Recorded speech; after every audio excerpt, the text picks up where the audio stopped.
Ladies and gentlemen, please welcome back to the podium from CBS News, the president of the White House Correspondents Association, WHCD.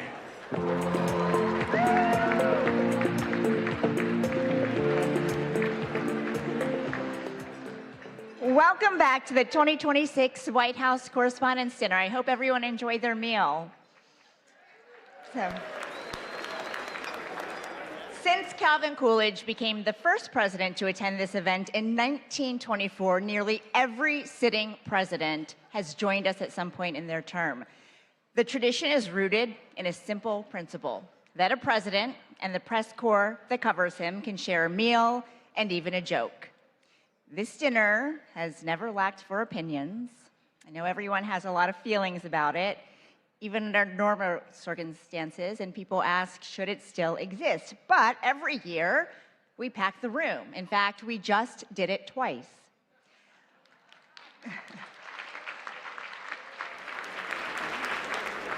Whatever brought you here tonight, this evening is dedicated to the First Amendment and the excellent work of our colleagues and scholars. President Trump, you are joining us tonight for the second time in 3 months, and we don't take that lightly. Thank you.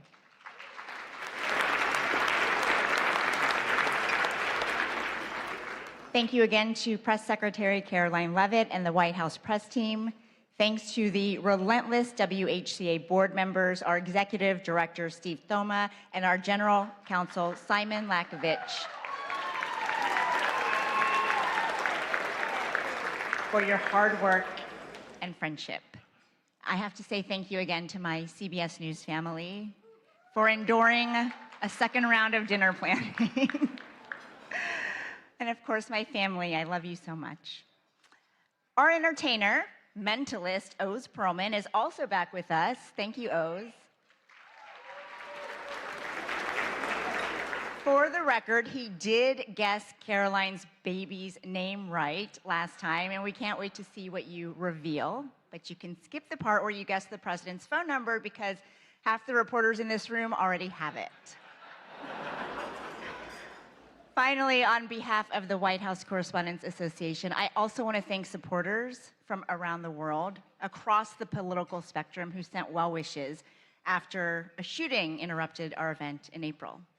Many of you are joining us on live stream, and C-SPAN is the crew as it was that night. Photographers and technicians were under the stairs where the shooter was, but they never stopped rolling their cameras and transmitting live footage despite the circumstances. Thank you.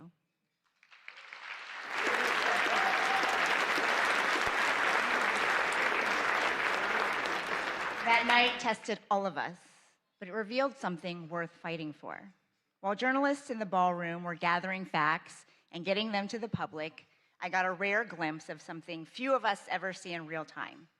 In a holding room, President Trump was huddled with members of his cabinet, asking questions, finding the best way to share the answers with everyone, which is our job description too. I keep coming back to that split screen, not because it was dramatic, but because it quietly proved no matter how complicated or tense the relationship is between the press and the presidency, what we share is far more important than anything else. And that is our duty to serve the American people.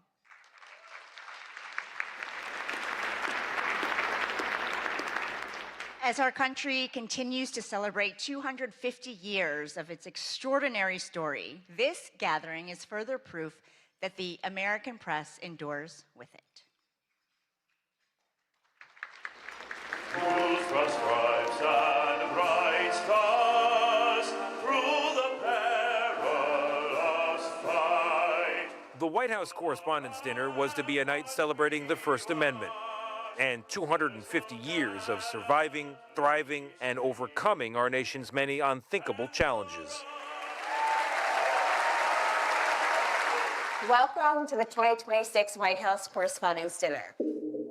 But that celebration was stopped by a single gunman in an apparent attempt to assassinate the president. I heard the loud bangs that were going off.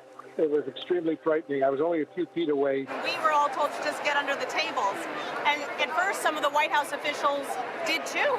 A whole rush of people started to come up towards the front door. On a night when we are thinking about the freedoms in the First Amendment, we must also think about how fragile they are. And that was very unexpected. The president and the White House press corps proved resilient. This was an event dedicated to freedom of speech that was supposed to bring together members of both parties with members of the press. And in a certain way, it did. So we are together again tonight, proving our resolve and unyielding fortitude.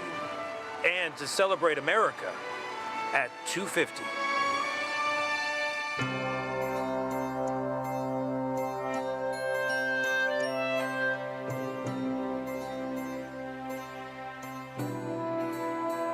Hello from 1789. I'm James Madison. Yes, that James Madison. I wrote the First Amendment. At the time, we worried a king might control the press. Turns out you're now worried about tweets, algorithms, and people yelling on television. Let me clarify the rule. The government doesn't get to shut the press up, not when it's wrong, not when it's annoying, and not when it's asking uncomfortable questions. The First Amendment and the freedom of the press, it is the foundation of our democracy. The freedom that we have to speak our mind, to share our views, share what we know. It's just so remarkable that we're able to question our world leaders, question the most powerful man in the world because of the First Amendment. As we mark the 250th anniversary of our birth, I'm hopeful that people throughout the country will come together to discuss the importance of this history and to appreciate even more what our ancestors did to secure our liberty and freedoms, including freedom of the press. Good afternoon, everybody. Well, I see we're trying a new experiment this morning. I hope it doesn't prove to be a disturbing influence. Our goal is to try to rock the boat, and we're supported by the First Amendment. I hope Ike would be proud of us. Are you thinking of taking control of Iran's oil? We have a very vigorous group of people representing all different points of view, including a lot of the foreign press. Daqui a pouco, o presidente Donald Trump. I just told him I've got to come over and see the fake news. Let's go. The presidents throughout history have complained about how they're treated in the press. We don't stop the publication of any papers. We don't fine anyone for something they say. And that's okay. That's part of the process. Why are you so confident he'll change his behavior, Mr. President? Yeah, I'm not confident in changing behavior. What the hell? What do you do over there? So when did I say I was confident? I don't want to be back at the White House today. It's a young person's game. And I have great admiration for the reporters who are there because they have a tougher job than I ever had. That's enough. Put down the mic. I must say, today, folks, the reporters at the White House, my hat's off to you. Go ahead, Peter, go ahead. In Jim's defense, I've traveled. Whenever we face pushback from a politician or even from a president, it's not about us as a journalist. It's about the person we're covering. Well, I'm not a big fan of yours either, so I understand. To be honest. So let me ask you a question if I can. Our job is to just keep asking tough questions. Our founders were often distraught about the press, the highly partisan media of their time. Yet Jefferson famously championed a free press, noting that he preferred newspapers without a government to a government without newspapers. That's right. I favored a free press while my predecessor here, John Adams, signed a sedition act that could imprison journalists for saying anything malicious against the government. I ended that unconstitutional law when I took office, and thankfully, it's never returned. Can't blame a guy for trying. So which is it? Are you winding this down or are you escalating I can't tell you. Whenever there's a crisis, that's the time that people tune in. Thank you, Mr. President. Dan Rather with CBS News. The effects of Watergate were beginning to corner President Richard Nixon. If the president thought you were going to ask a question he didn't want to ask, he would try to throw you off balance right at the beginning. Are you running for something?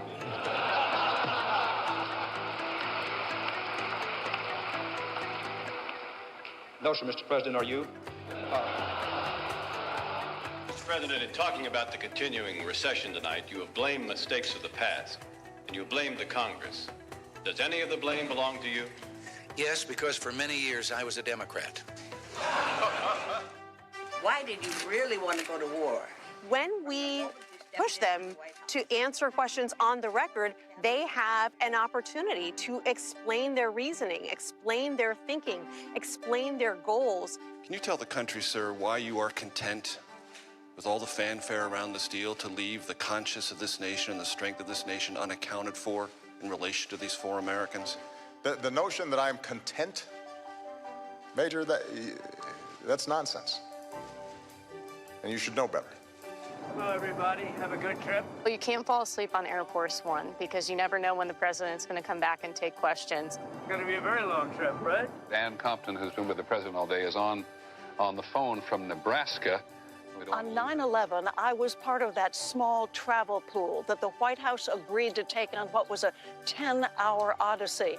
The president might be a target as well, and that is why he has come to as secure a place as he could. The White House made sure that we had phone connections and that we had access to the president. It worked exactly the way it should.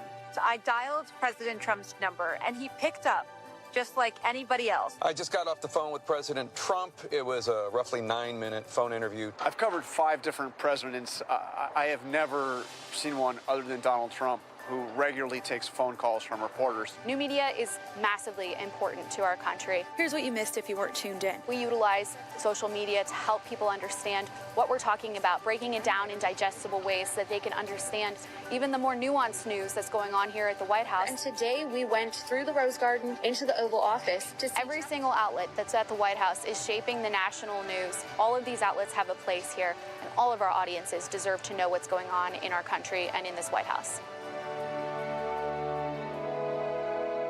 I don't think it's unusual for a president to be criticized. That seems to be one of the things that go with the job. As we look back over history, almost without exception, the better presidents at the end of their term have actually thanked the press in the spirit of, you had your job to do, I had my job to do, and that's the way the country goes together.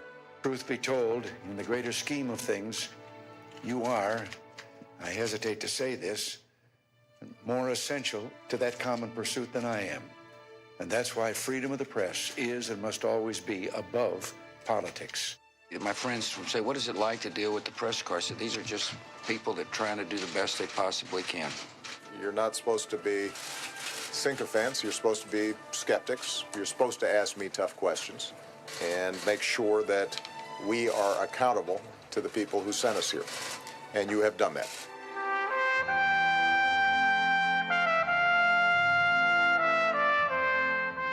I wonder whether the Founding Fathers might look with delight at the kind of vibrant conversations that Americans today are having in the national media, in social media. It's a very vibrant conversation that has its roots 250 years ago. The noise you experience today, though at times overwhelming, is not necessarily a sign of decay. It may in part be the sound of liberty exercising itself somewhat chaotically, to be sure. The true danger lies not in a press that is too free, but in one that forgets why it was made free at all. Enjoy the rest of the evening, and thanks for helping us reach 250 years of American democracy. Cheers. Cheers.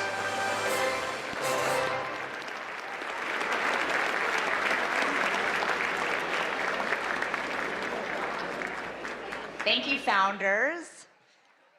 What a powerful reminder. By the way, that was AI, in case you missed it. What a powerful reminder that generation after generation, White House correspondents have the privilege of writing the first draft of history. Serving as president of our association has been one of the great honors of my life. And as my final act, I was determined to carry out one more event to highlight the strength of our press corps. I am honored to preside over this dinner, but I do have a fact check because technically my last day in office was last week. Our next chapter is in amazing hands with one of the fiercest women I have ever known. She is my wonderful friend, my partner in 2026-2027 WHCA President Jackie Heinrich, who I have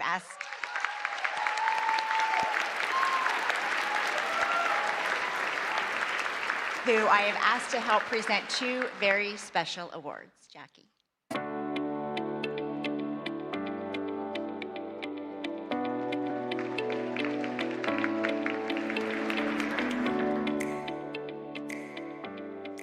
Thank you, Weecha, and good evening, everyone.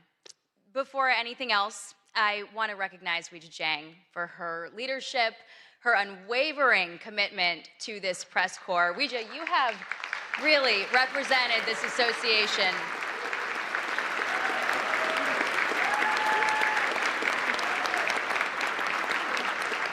with such professionalism. There we go. There we go. Just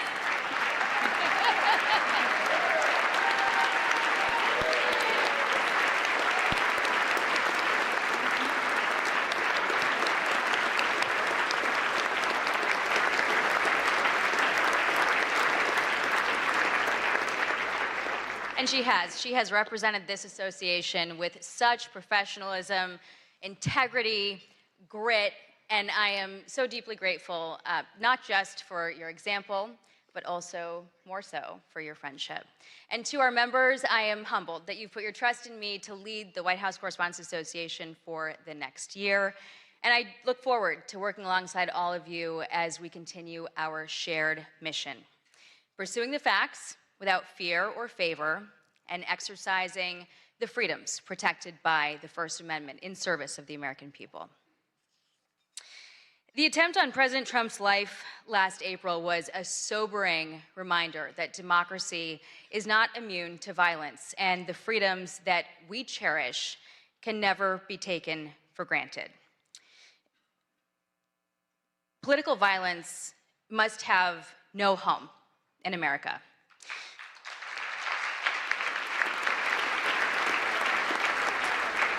And journalism can serve us well to broaden understanding, to shed light, and to inform our decisions, especially in this age of fast-moving information that can reinforce our divisions.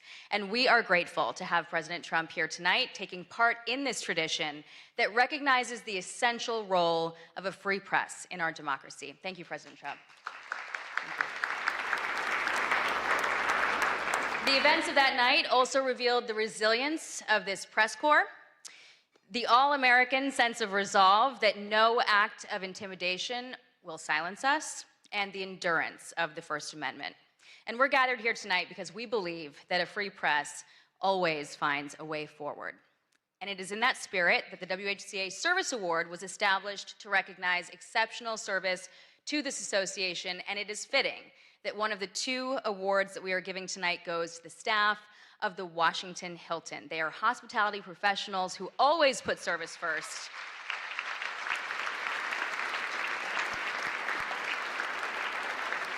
As harrowing events unfolded that night, their courage was on full display. The kitchen workers, the ballroom wait staff remained at their posts. When President Trump urged that the evening should continue, they prepared to serve more than 2,600 guests while they were still processing the shock alongside all of us. And when the Secret Service made the necessary call to postpone the remainder of the program, they immediately pivoted, preserving every unserved meal and donating them to local shelters.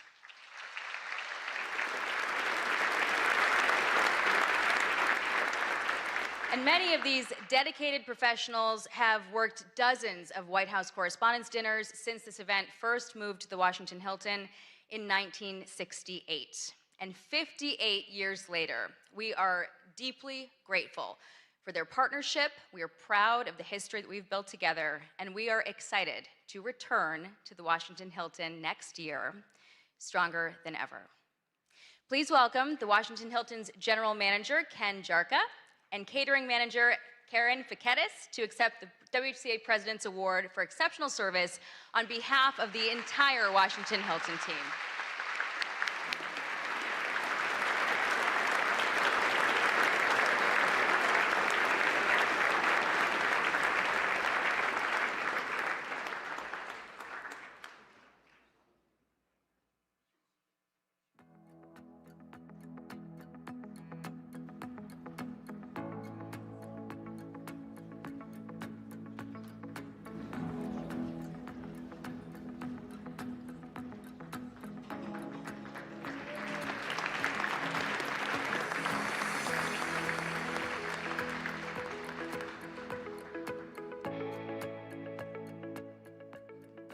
Congratulations, and thank you, Jackie. I also want to thank the staff and security team right here at the Waldorf Astoria for putting so much time and care into helping us plan this event in a very short notice. That evening in April did not unfold as planned, but it ended exactly like it was supposed to. 2,600 guests, plus hundreds of others who were working that night, got to go home unharmed. And that was made possible by the brave men and women of law enforcement and the United States Secret Service.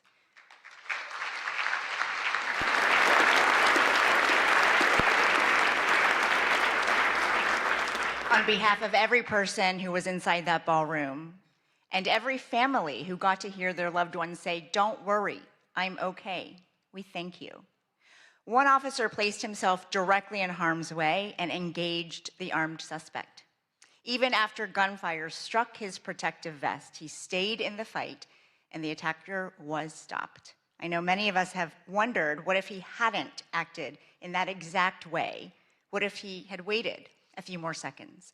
His courage that night reflects the core values of the Secret Service: duty, justice, courage, honesty, and loyalty, and as a commitment to safeguarding his country and community.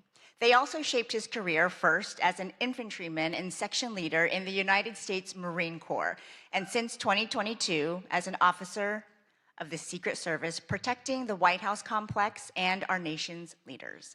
Ladies and gentlemen, it is my honor to present the WHCA President's Award for Exceptional Service to Officer Victor Gonzalez of the United States Secret Service.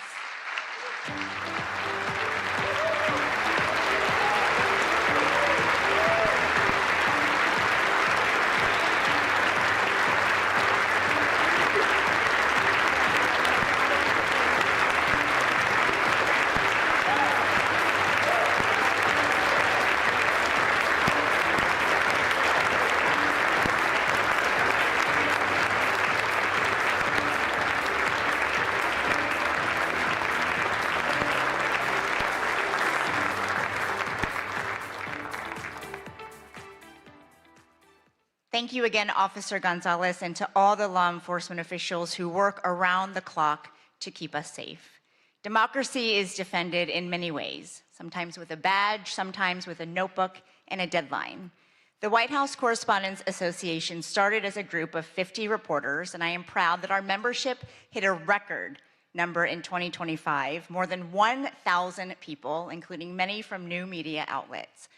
Our press corps covers the presidency at all hours of the day in their personal lives. They miss out on a lot so that the world doesn't have to. If you are a past WHCA president here tonight, please stand.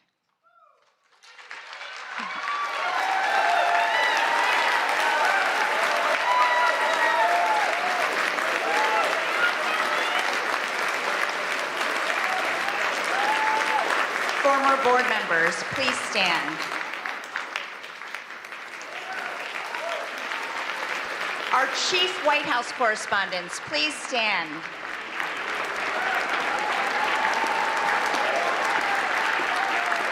All current White House correspondents, reporters, producers, photographers, visual and audio journalists, please stand.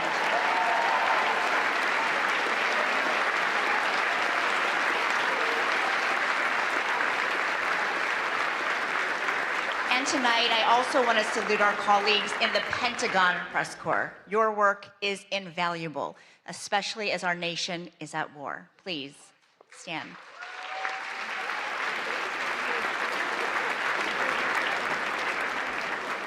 And now we turn our attention to future White House correspondents, our incredible scholarship award winners. Please welcome our Scholarship Committee Chair, who also serves as the WHCA Secretary, Brian Bennett of MS Now.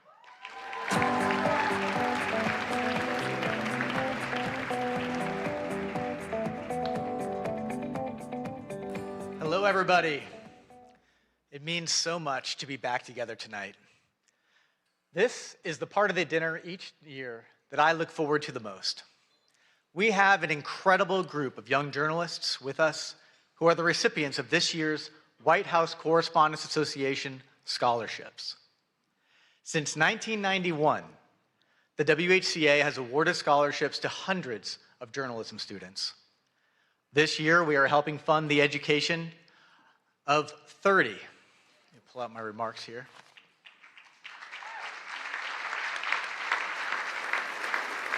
30 students from 16 colleges and universities.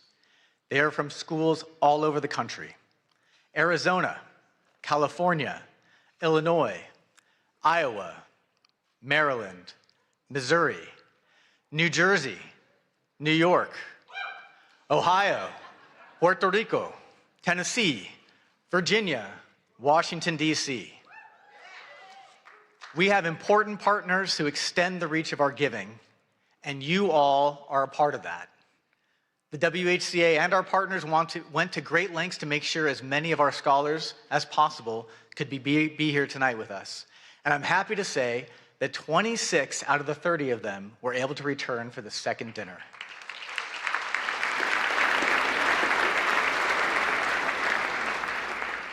Some came back to DC from far away. Many were already here in Washington for the summer for journalism internships. When the April dinner was interrupted by the shooting, a lot of the scholars did what journalists do in dangerous situations. They started reporting, and they reported for their college newspapers. They are already showing their commitment to the work that we are all here to celebrate. Our dinner is the primary fundraiser for our association and our scholarships, and because of that generosity, we were able to increase the amount of several scholarships this year. Thank you for being a part of this and supporting this work. And we also want to say thanks to the America 250 Commission for your generous donation to our scholarship fund. The scholars not only receive financial help to pay for school. Earlier this year, they had a tour of the White House, and they met with White House officials. They spent an afternoon with dozens of senior journalists who cover the White House, and they were paired with mentors, working journalists from the White House Correspondents Association, who make a year-long commitment to offer advice and encouragement. We all had people along the way who helped make us better.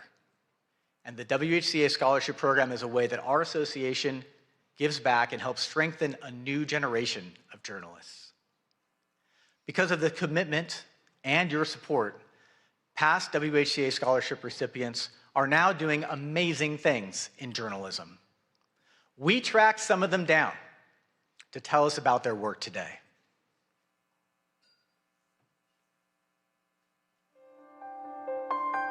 Being a White House Correspondents Association scholar opened up a new world for me. Being a scholar meant that I could have the financial freedom to do what I wanted. Being a WHCA scholar gave me access to so many mentors and a world of opportunities here in Washington, D.C. It gave me the chance to connect with other journalists, other members of the association. Journalism is important, and especially here at the White House, where every day, every hour, every minute even matters.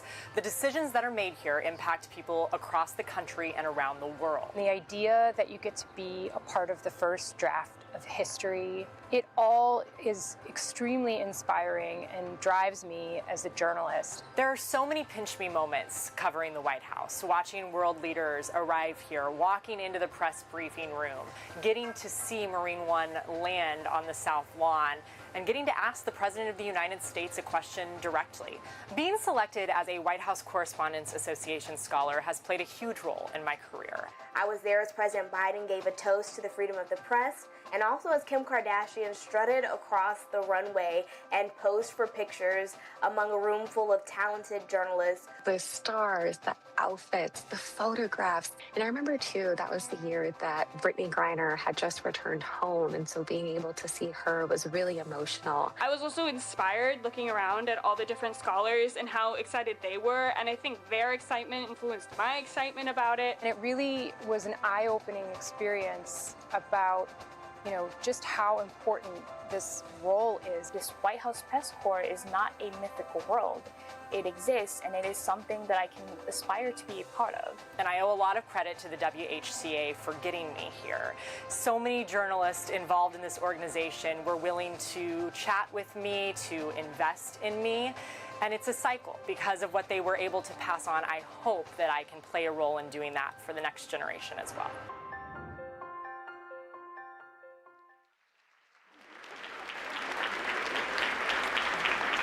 I can tell you, this year's scholarship recipients are also really impressive. And they're all sitting right over there. Let's meet them.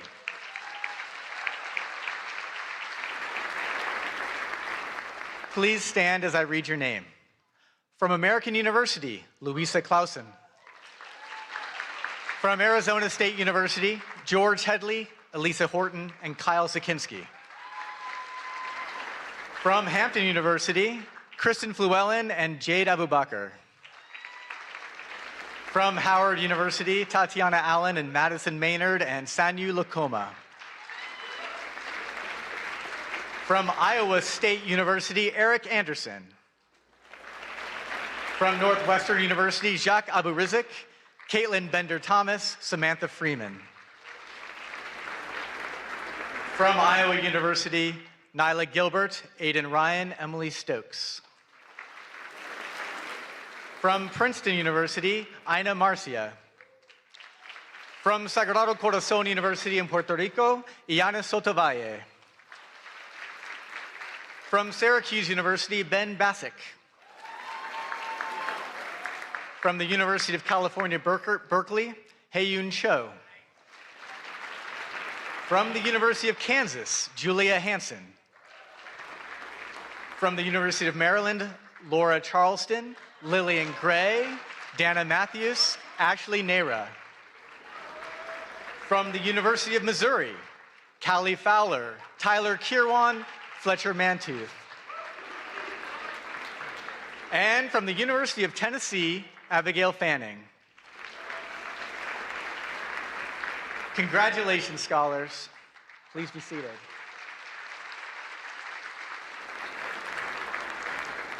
There's one more scholarship that requires special attention. This year, we've added a new scholarship at New York University that has been named in honor of the legendary CBS News White House correspondent, Mark Knoller.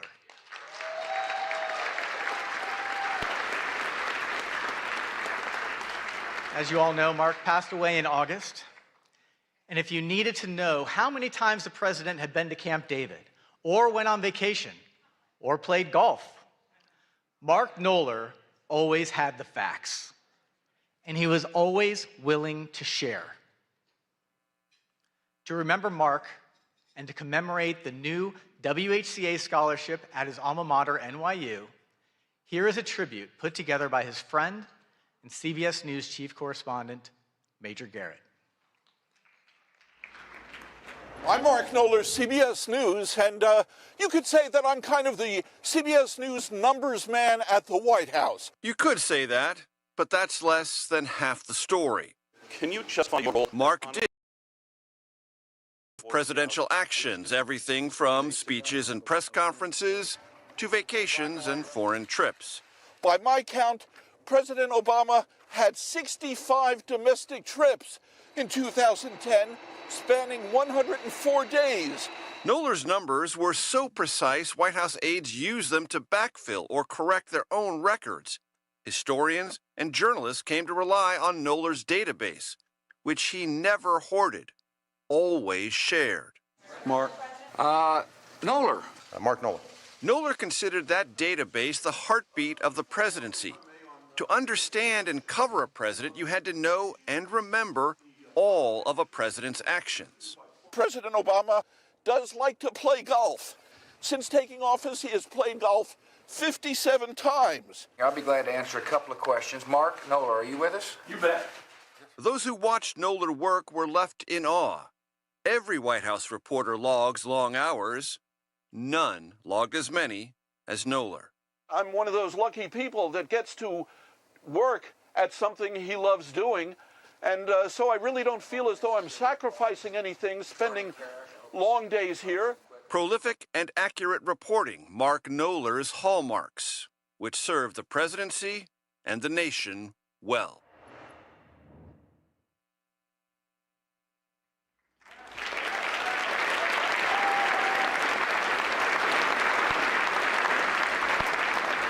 We are honored to be able to add a new scholarship in Mark's name in partnership with NYU's Arthur L. Clarke Journalism Institute. And even more happy to announce that the first recipient of the Mark Knoller Scholarship is Avril Silva. Please stand, Avril.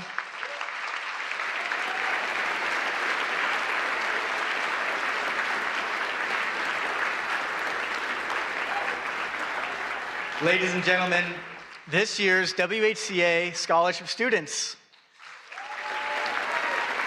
When you see them tonight, offer them advice and offer them jobs. Many of them are already doing amazing journalism. They're all superstars. Thank you very much.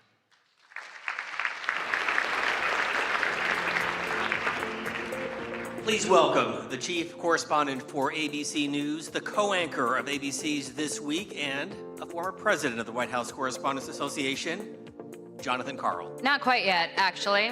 Sorry about that. John, you're gonna have to wait a second. We have a lot to celebrate this evening, everyone. We want to give a special thanks to those who value the work that we do, the freedoms that we stand for, including Paramount, the Emerson Collective, and the Knight Foundation. All of them made donations to the WHCA after our April dinner was interrupted. And it is, by the way, our one fundraiser of the year. Their support will help our scholarship programs and our general operations in the next year. Thank you all very much.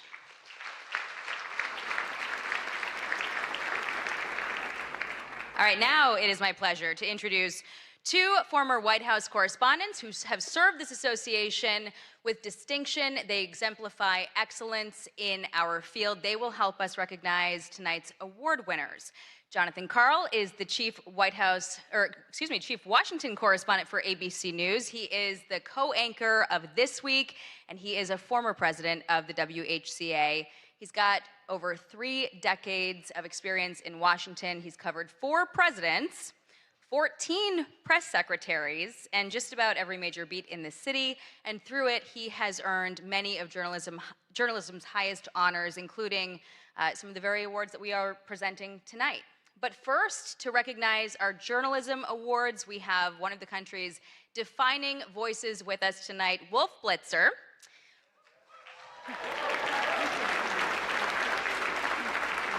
Wolf is CNN's lead political anchor. He's the host of The Situation Room, and he's been a staple of CNN's political coverage since 1990, earning a reputation for steady, authoritative reporting on some of the most consequential moments in modern history, and earning multiple Emmy Awards himself for his distinguished career. Please welcome me in joining Wolf to the stage.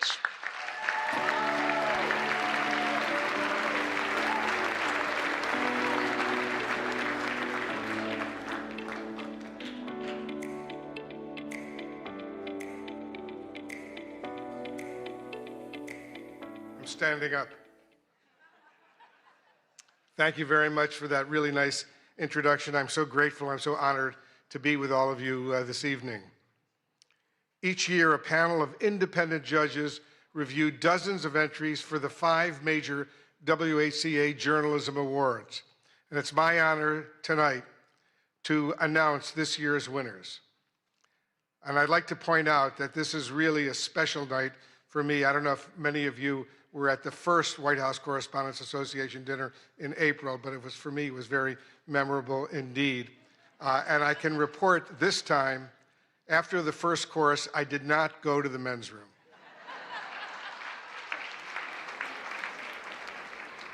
I've been to this dinner over these many, many years. I spent 7 years as a White House correspondent. And I just want to remember with real excitement and passion who often came with me to these dinners over these many years. And that was the man who hired me at CNN, the man who created CNN, the late Ted Turner, who recently passed away. And he was a not only a mentor and a good friend, but he loved journalism. When he hired me, he said, remember, Wolf, we're the cable news, capital N, capital E, capital W, capital S network. This is where the news comes first, and don't forget that. Forget about your own personal opinions. Just report the news fairly and accurately, and if you can, do it first. And that's what I've been trying to do over all of these years. So let's remember Ted Turner, what he did for not just for CNN, but for CNN and all of the news organizations over these many, many years. The Aldo Beckman Award for Overall Excellence in White House Coverage, named for the late Chicago Tribune correspondent and former association president Aldo Beckman, goes to, and let's give him a big round of applause, Josh Dawsey of the Wall Street Journal.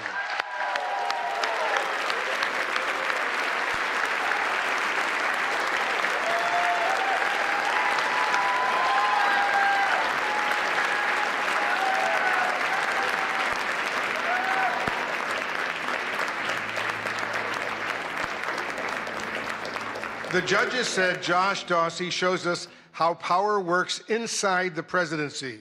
And over the past year, his reporting has revealed how decisions are made, who influences them, and how power is exercised at the highest levels. Josh Dawsey went far beyond the deluge of breaking news to offer invaluable insights that can only result from deeply sourced enterprise reporting. In the tradition of Aldo Beckman, he exemplifies integrity, persistence, and a steadfast commitment to holding power to account. Ladies and gentlemen, the WHCA is pleased to give the Aldo Beckman Award to Josh Dawsey.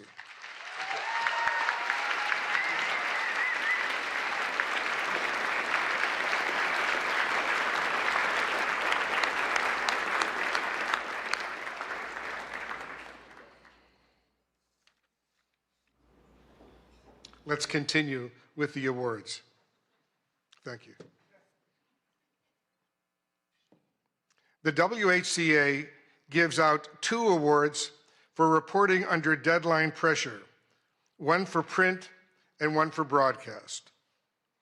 This year's print winner is Amr Madhani and Zeke Miller of the Associated Press.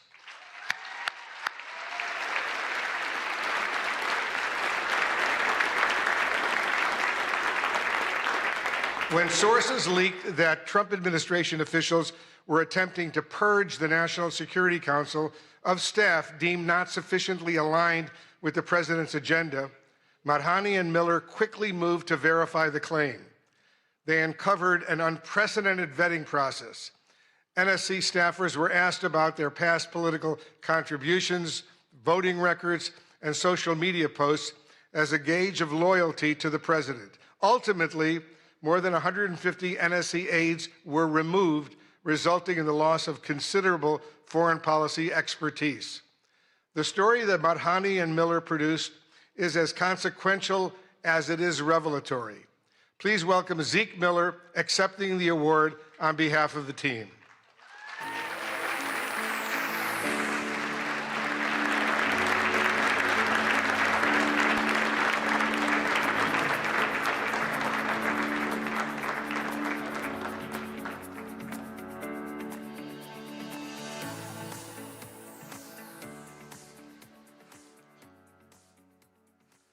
Now the Broadcast Award for Excellence Under Deadline Pressure.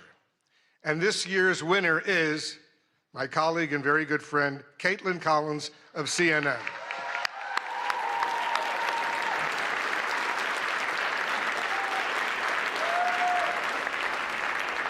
Reporting by CNN's Caitlin Collins on a historic showdown in the Oval Office between President Trump and Ukrainian President Zelensky launched a memorable day of nonstop insight and analysis, including her exclusive interview with the Secretary of State, Marco Rubio. Judges were awed by the depth of knowledge, access, and context that Caitlin brought to coverage of a meeting that unraveled before the world's eyes. The WHCA is pleased to honor the deadline reporting of CNN's Caitlin Collins.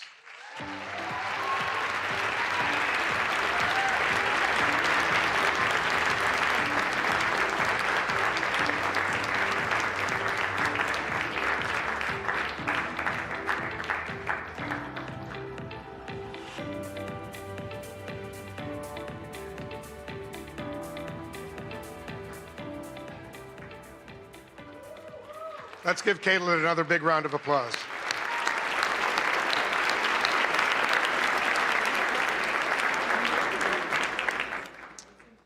And now the award for excellence in presidential news coverage by visual journalists.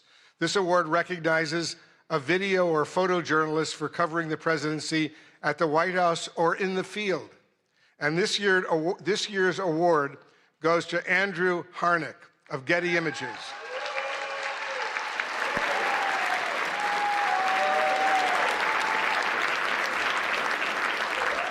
He captured the moment an Oval Office visitor collapsed during an event. And from the judges, they say this: through sharp timing, layered composition, and visual irony, this photograph expertly documents a true split-screen moment in real time. The president's orientation and posture inadvertently echo the statue to his right, while the other half of the frame is defined by movement. A truly striking image of contrast, skillfully captured in a chaotic moment. Please join me in congratulating Getty Images photographer Andrew Harnick, who also represents still photographers on the WHCA board.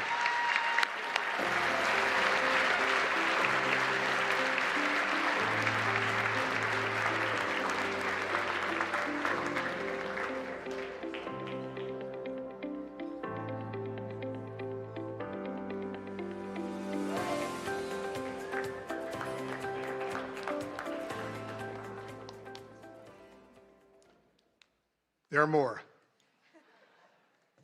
And now the Katharine Graham Award for Courage and Accountability, named for the legendary Washington Post publisher, and it comes with a prize of $10,000. This year's award goes to the Wall Street Journal.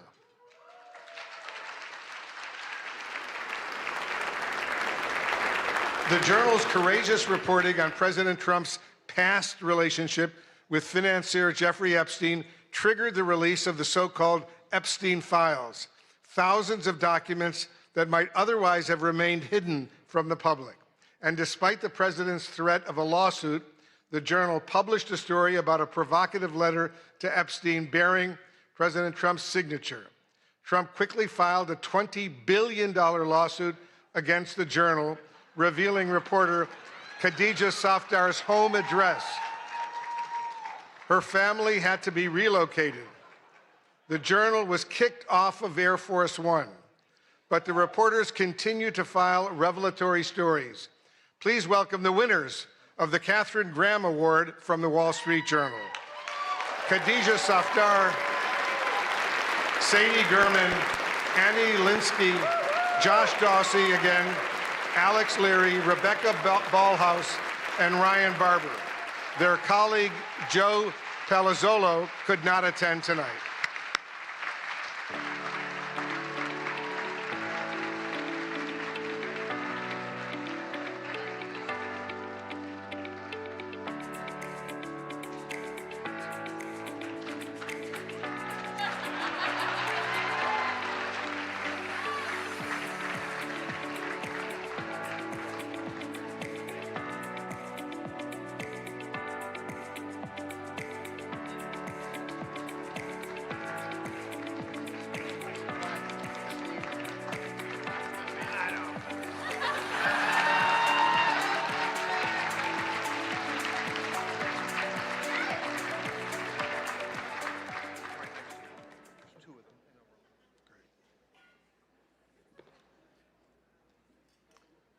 The Collier Prize for State Government Accountability is presented by the University of Florida College of Journalism and Communications. And this is the award's 7th year at dinner, and it comes with a check for $25,000. It's a lot of money. This year's award goes to Care 11 in Minneapolis for its investigation, Housing Hustle. The investigation exposed a massive organized fraud scheme within Minnesota's Housing Stabilization Services Program, a Medicaid-funded safety net meant to help people with disabilities and those facing homelessness find and keep housing. Reporter A.J. Legault uncovered ethical and oversight breaches at the highest levels. The investigation drove sweeping state reforms and waves of federal probes and charges, said one Collier juror.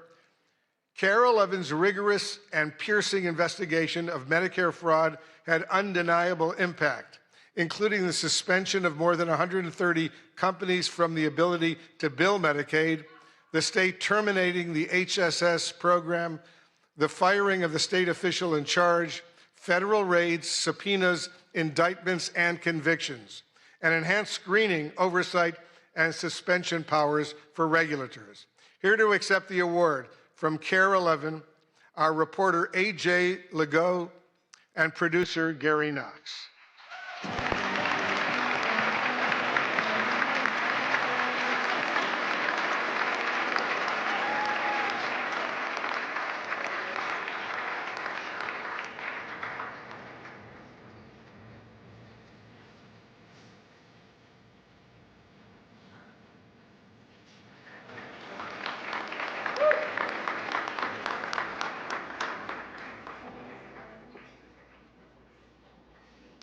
The Center for Integrity in News Reporting Award honors the most fair, impartial, objective news reporting by a member of the WHCA that has the courage to not fear and the discipline to not favor. It's sponsored and administered by the Arkansas-based Center for Integrity in News Reporting and comes with a prize of $25,000. The award goes to Tyler Pager of the New York Times. The judges said that in his coverage of the first year of President Trump's second term, Pager demonstrates a disciplined, even-handed approach across a wide range of subjects, including supporters and donors, foreign policy, the Justice Department, and energy. The stories take readers inside consequential presidential decisions while presenting the facts.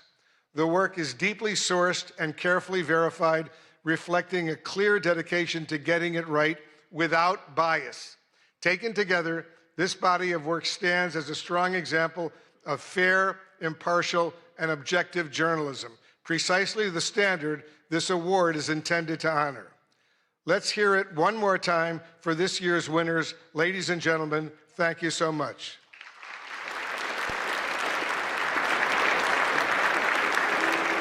But before we do that, Tyler,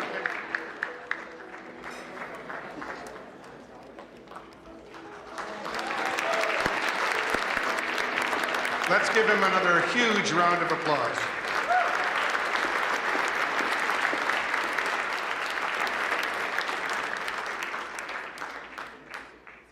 And it's now my pleasure to introduce my good friend, longtime colleague, Jonathan Karl.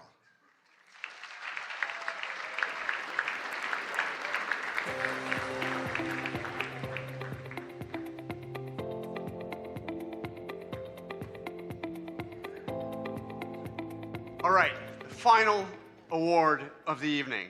It is a high honor to present the award created to recognize the fierce and fair women who cover the White House every day.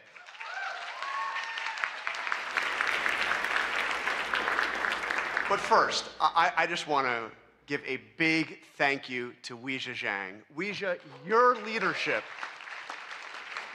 was steady when steadiness was in short supply. You refused to let an act of violence take this dinner away from us. And because of you, it has gone on. You insisted that happen. Thank you. Awesome, courageous. And Mr. President, I want to say it matters that you came here tonight. Thank you. For more than 100 years, presidents have chosen to sit in a room of reporters who ask tough and often uncomfortable questions and who report without fear or favor. It's important. Thank you for being here. And in that spirit, I am thrilled to present an award named after two women who didn't just cover history, they helped make it. In 1947, a woman joined the White House press corps and changed it forever. Her name was Alice Dunnigan. She was the first African-American woman ever credentialed at the White House.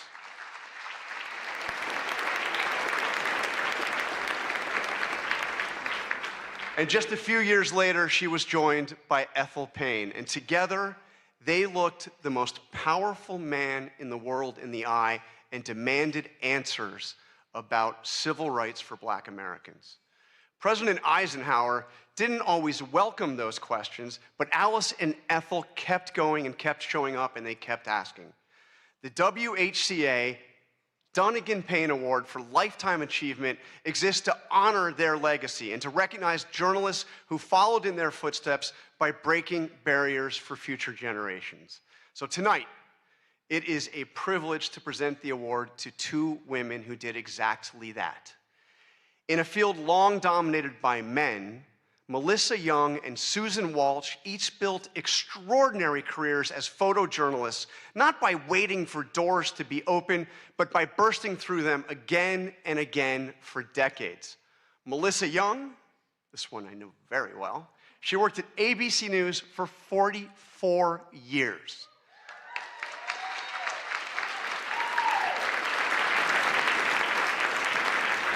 She began in local television in Miami and worked her way to Capitol Hill and the White House, where she was one of the first female photojournalists in the press corps. Melissa documented the presidencies from Ronald Reagan to Donald Trump. She covered campaigns, secretaries of state, and defense. She reported in disaster zones, war zones, all around the world. I worked side by side with Melissa for about half of those years, and I traveled to more than a dozen countries with her. I'm not going to mention the time I was briefly detained because that was on Capitol Hill and she came to my rescue. That kind of person. True. She's tireless and professional and a lot of fun to be around. She did it all with persistence, resilience, and quiet determination, retiring just last year. Susan Walsh, her career was built on anything but luck. When a promised job fell through after a college internship, she called the AP's Boston bureau every single day for 3 weeks, just saying, "Give me a shot, will you?" Well, finally, they did just that. She came in, she said yes to every assignment. She worked her way up. She got to cover Super Bowls, Boston marathons, 5 Olympic Games. She transferred to Washington in 1997. And from there, she went on to photograph every US president from Jimmy Carter to President Trump, traveling the world as part of the White House press corps. In 1999, she was part of the AP team that was awarded the Pulitzer Prize for feature photography for her coverage of President Clinton's impeachment. She also served as the White House News Photographers Association, fighting for press access at every turn. Susan also retired just last year and traded the briefing room in for the ice rink, where she now plays hockey with her son. She's pretty good. Alice Dunnigan and Ethel Payne showed us what it looks like to refuse to be pushed aside so that they could keep bearing witness to what matters most. Melissa Young and Susan Walsh spent their careers doing exactly that. Two women, 80 years of combined service, and a legacy that honors everything this award stands for.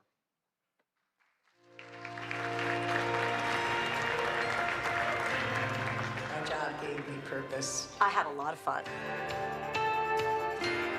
I saw myself as part of the world, that I was doing something that the world needed. I was always really excited to be in the room, see it, be a part of it. It kind of gave me the access and the confidence to go up to people and look into other people's worlds. The camera definitely made me fearless, especially when I was doing news and traveling internationally. You had to be aggressive, and that's when I had to be someone who I wasn't really sure I recognized all the time. 8 inaugurations, 5 Olympics, 6 Super Bowls, World Series, lots of sporting events, APEC summits, NATO summits. You traveled in a way you would never do as a regular person. I remember being in the palace with Fidel Castro and Jesse Jackson, and I was just walking around and, just like sort of going, whoa, here I am. One of the craziest, wildest ones that I'll always remember is when I was with President Trump at the DMZ. I swear there were times that I don't think my feet hit the ground as we were being moved, and it was such a chaotic, crazy thing. 9/11 happened, and that just completely changed my life. That's when different kind of travel started for me. When they asked me to go with President Bush to Iraq, there I was, and an Iraqi journalist stood up in front of me, literally in front of me, and threw a shoe. Secret Service jumped on him. I was right behind him. I remember trying to hold on to my tripod so I can keep shooting. And then when it was finally over, they rushed us into a room to do an interview with the president. I think I started to see that what I did was really important. I was traveling overseas with Jill Biden, and we slowly went into Ukraine, get the picture of First Lady Biden meeting Mrs. Zelensky, and for all of the, I love you guys, my writer friends, but for all you writer friends who didn't want to give me a spot in the van, my picture ended up on the front page everywhere, and your stories got bumped inside. Sorry. And I hope there are more women that will follow through on this, especially in television, because it really is a great job. It was always such a compliment to be considered one of the boys, one of the guys. And now that I'm older and there's many more women doing this job, I'm like, you know what? We're gonna claim our space. You guys can be one of the girls, because we got this. Yeah. We got this.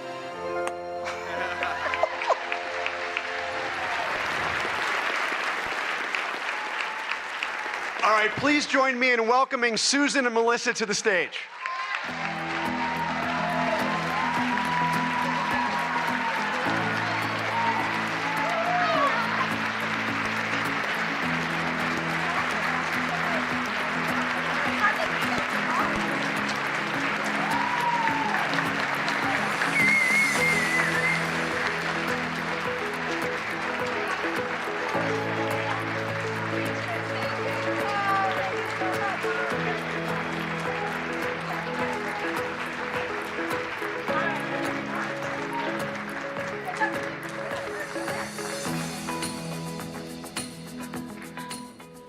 Can I say this is pretty awesome? I spent most of my career down in there, so I thank all the photographers and the photojournalists who had to cover this event. So it's really pretty cool to be up here and just kind of be a guest tonight. But they were gracious enough to give me an opportunity to say some things, so I'd like to say some things. First, Ouija, Jackie, and the entire Correspondents Board, I just want to thank you guys so much for selecting me this year, me and Melissa. I hope not to get emotional here. This award means like the world to me. I'm such a sucker. Sorry. I got this. This award means so much, not because it's named for 2 incredible trailblazing women, but because honestly, I felt that this association didn't always value what we did as photographers. And, there were many times that Melissa and I were the only 2 women in the White House travel pool, and I just have to say, things have changed, and I love it. So there's a whole lot more women out there, so yeah.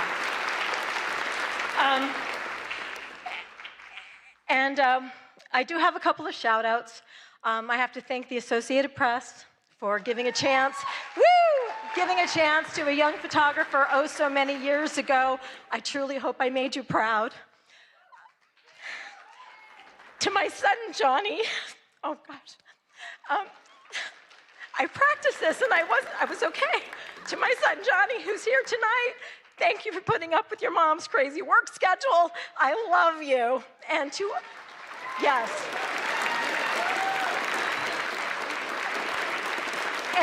And to all my friends and colleagues that I've traveled the world with, your camaraderie, your support, and most importantly, your laughs have been absolutely the best. And in my retirement, I absolutely miss that the most. So thank you for all of that. And then finally, to all the journalists out there who are working incredibly hard to report the truth, despite access issues, insults, and subpoenas, keep it up. Your work matters, and we need you now more than ever. Thank you so much for all you do.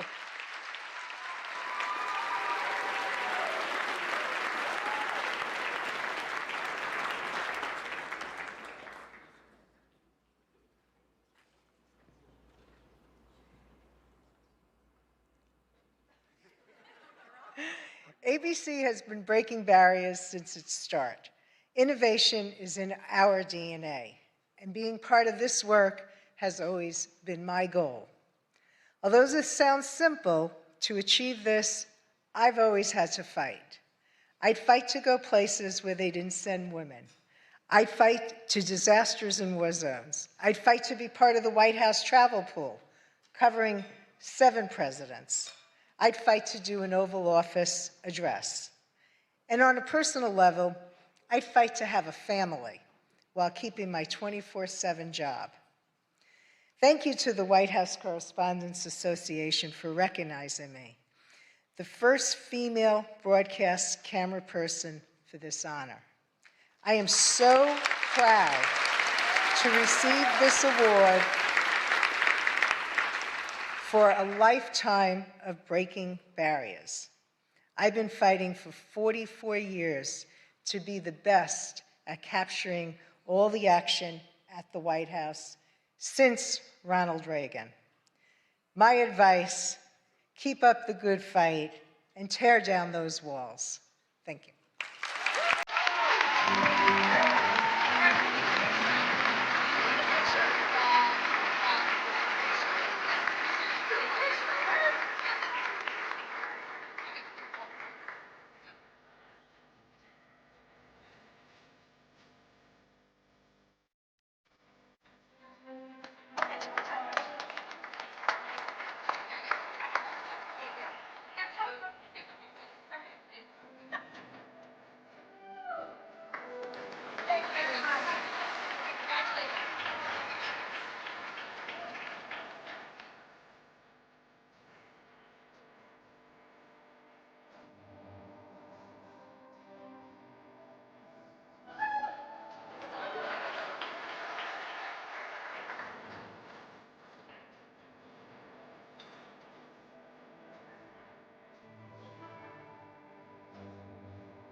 Congratulations again to all of our honorees tonight. I am confident that one day our scholarship winners could be the ones taking home awards. After all, not that long ago, we were you. Young people passionate about journalism and determined to make it work.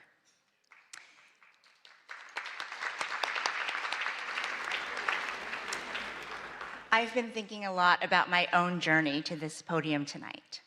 I grew up in rural West Virginia, in a town at the foothills of the Allegheny Mountains, a town called Buchanan, population 5,500. Those images of the devastating floods that you've been seeing are from my hometown. My heart, thoughts, and prayers are with everybody there. After my dad finished grad school at WVU, where he properly learned how to say, "Let's go Mountaineers," my parents decided to stay in the state to open a restaurant. It was such a treat when hunters came in and left deer meat as a tip. On Sundays after church, families packed into the dining room, all dressed up. My mom learned every customer's name, their favorite dishes. I worked the cash register, topped off glasses of sweet tea, and did my homework in the corner booth. A day like that seemed ordinary at the time. Looking back, to think that days like that could be considered ordinary is the most powerful reminder of how extraordinary America is. My dad came to the US as a student with just $67, or as Frankie might say, 6'7". My mom holding a small suitcase in one hand and a toddler, me, with the other. Yet they built a new life, a successful business, and a real future. Our Chinese restaurant was the first in my town. Of those 5,500 residents, the Chinese American population of Buchanan was 3: my mom, my dad, and me.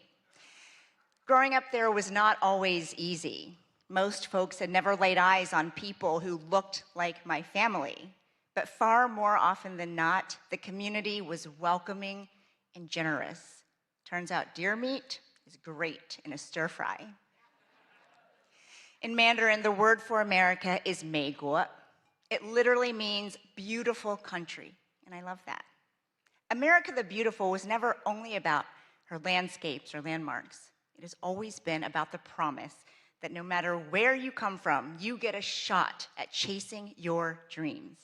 My dreams began right there in that family restaurant. A small TV in the back was often turned to the news, my dad's go-to for learning more English. In the middle of dinner service, it was the CBS Evening News, anchored by Dan Rather and Connie Chung. I was hooked. In middle school, I won a contest to be a student reporter for a national news show called Channel One. And when a local news crew came to cover it, they learned just how big my dreams really were. I hope to be the next Connie Chung and better. That's kind of hard, but that's my goal. And so I'm going to work very hard at trying to be a broadcast journalist.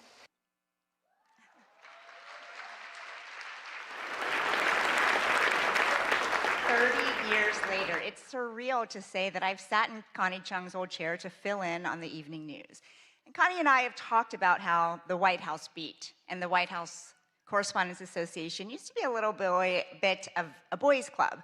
For decades, women could be members, but they were not invited to sit at this dinner until 1962, when a woman who would become Dean of the Press Corps insisted. Thank you, Mrs. Helen Thomas.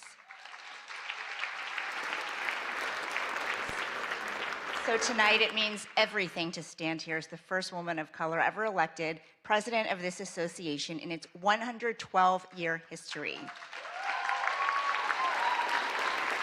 I'm here because of the tenacious women who came before me, Melissa, Susan, and support from my family who are with us tonight. My husband, Luther, not from West Virginia, but Arkansas, similar enough.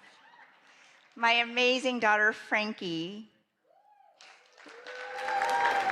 Little brother Jack, who should be sleeping by now. I love you more than anything in the world. I love you the most. My parents came to a country with almost nothing to give their daughter everything. And now I have that because they could be with me in this moment. Mama, Baba, 谢谢.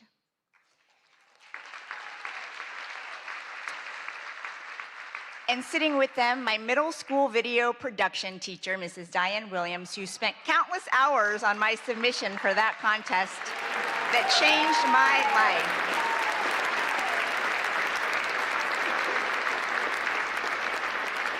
Like public school teachers across the United States, Mrs. Williams looked at a 13-year-old kid and said, "You can be whatever you want when you grow up," and she meant it. My story is like that of so many in this room and in this country, only in America.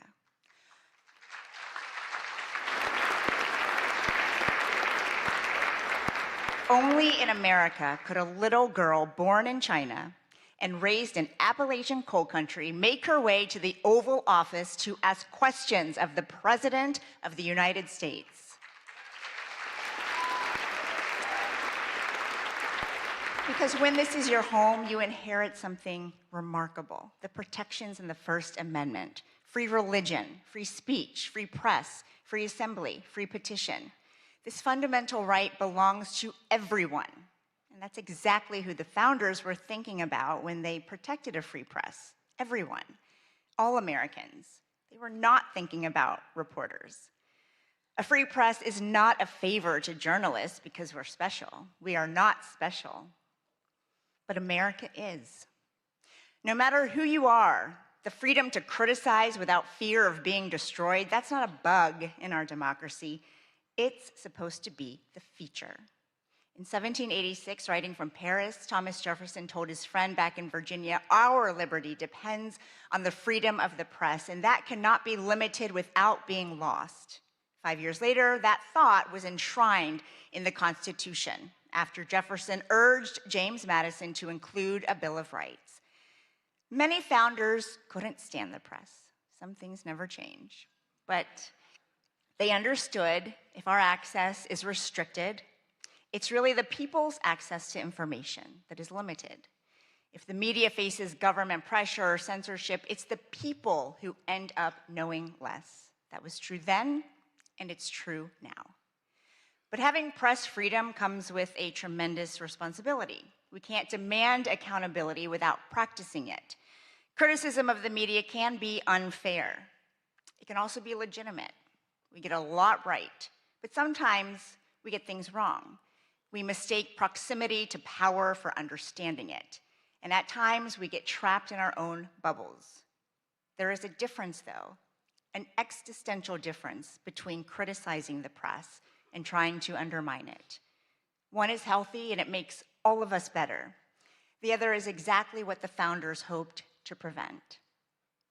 Around the world, press freedom is not guaranteed. In many countries, reporters who criticize the government are detained without trial, their stories erased. In the worst cases, they never make it home.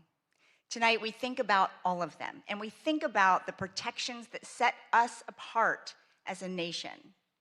Just 20 days ago, America turned 250 years old. The First Amendment is a big part of how she made it this far, and it falls on all of us to make sure it carries her through to the next 250 and beyond. President Trump, I've covered you for a long time, and so have many reporters in this room. When we ask questions, you push back, you give us answers, and we push back. You have always been a deal guy. Well, that's the deal. And the First Amendment is a done deal. And that's what we toast tonight, the freedoms that brought us back together even after they were threatened. So let's raise a glass to what makes ours a beautiful country.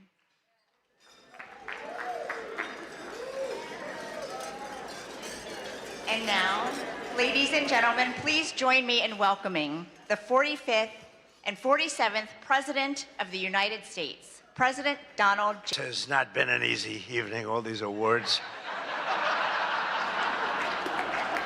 Do I have a say in those awards, all those awards? But it's great to be back at a place that I know very well because I built it. And I'm very proud of it because I built it for $2.9 billion less than the Federal Reserve building, which is a lot smaller, by the way. Figure that one out. But I am delighted to be here at the White House Correspondents Dinner. Amazing people, a lot of people that I like. Some I don't like at all. But I respect most of them, I must say that. You do a great job, amazing job, and it's an honor. As I said 3 months ago, the show must go on. We were backstage, and we both wanted to just have it go on, whether it was 2 o'clock, 3 o'clock in the morning, it didn't matter. But in the end, it made more sense to do it the way we're doing it. And we had a great news conference at the White House, in a very important room. And you did very well. I think we all did very well. It was a hell of an evening, I can tell you that. Won't soon be forgotten. And I think a lot was learned from that evening. A tremendous amount was learned about security and about other things, the dangers of what we all do. But just like my presidency, the second time is always better. It's always better. And the third time will be better yet. I'm only kidding. From the earliest moments after the attack on our dinner last April, I knew we had to reschedule this event as soon as possible. We had to do it very quickly, and we met very quickly, and we figured something out. But the attempted mass murder at the Washington Hilton, that's what it could have been, was an assault on our democracy itself. Very serious situation. Many of you were there with me, and some showed extreme bravery, like Pete Hegseth, Steve Miller, Tom Holman. Really? They were standing on tables, and most of you were under the tables, okay? But they did. They showed. I saw every one of them that was standing up in those tables. I didn't know if they were brave. if they were smart, if they were stupid as hell. But they were on those tables in some cases, and there were a lot of different feelings going on in the room at that moment. But after hearing the gunshots, many people yelled, "Get down, get down," which caused Nicki Minaj to start twerking. Do you believe it? Get down. She's the only one that really understood what that meant. It's quite an evening. But tonight we come back together to answer that heinous attack with unwavering resolve. And every one of us here this evening to show that in America we do not yield to political violence. We can't do that. Can't do it. So in this country, we believe in freedom of speech. We settle our differences not with bullets, but with open and vigorous debate. And no deranged loser with a gun will ever change that. We can't let that ever happen. There are a lot of very dangerous people out there. We can't let it happen. I want to begin by expressing our gratitude to the incredible men and women who put their lives on the line every day to protect my family and myself, all presidents, and lots of others. That's the United States Secret Service. So I appreciate it very much. And Sean and the whole group. Amazing job. Amazing job. In recent months, they've repeatedly responded to threats with speed and professionalism and extraordinary courage. And there is no better example of that than Officer Victor Gonzalez, who we just met. It was amazing. What he did was amazing. When the would-be assassin charged the checkpoint at speed, he was fast. You know, when you looked at that, you had to look at it about 10 times before you really saw what was going on. He was quick. Nasty. The gun made him nasty, actually. But Officer Gonzalez engaged the attacker without hesitation and took a bullet to the chest after his ballistic vest, fortunately, was on, saved his life. And Victor did not even want to go to the hospital for a checkup. We insisted, really, we wanted him to do it. We insisted, but he didn't want to go. So to Officer Gonzalez, Secret Service, Metropolitan Police, law enforcement generally, and even all of the military who surround us in the room tonight, we salute you and we thank you with all of our hearts. Thank you very much. Great job. Great job. Great job.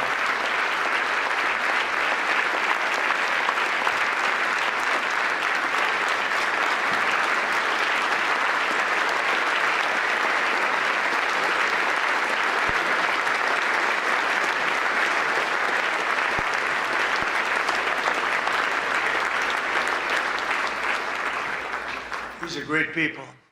So this evening we're picking up right where we left off, so let's have a little bit of fun. You know, I said, what do we do here? Is this supposed to be fun? Am I supposed to be serious? Am I supposed to be a comedian? So I guess you said maybe a little bit of everything. I know one thing, I could never have done the speech that I had ready just a short while. Oh, that was going to be a doozy. I was so psyched. I was going to rip people. And I don't know, just something changed. It's really for the better, but I just wouldn't want to do that. But we'll do a little ripping if you don't mind. But it is true. I said, how do we handle this? It's going to be a different kind of an evening, and it is. And in many ways, it's a more beautiful evening, actually. Everyone's looking really good tonight, and I know it was not easy finding shoes to go along with your bulletproof vests, which many people didn't want to wear because they'd rather die than look 20 pounds heavier. You know that, right? We have that a lot. They put one on me. I said, are you sure I'm not wearing this? No, you look exactly 20. They say, sir, it's about 21 pounds. They said, not good. But I want to thank the outgoing president of the White House Correspondents Dinner Association. Now, she won't admit it, and she should not admit it, but we sort of became friendly. You know, in times of stress, on occasion, you become friendly. I have a lot of respect for Ouija And I tell you, we went through a little bit of a war together. It turned out pretty good. It turned out pretty good because of a lot of good people. They stopped the tragedy. So I want to thank you very much. Fantastic job.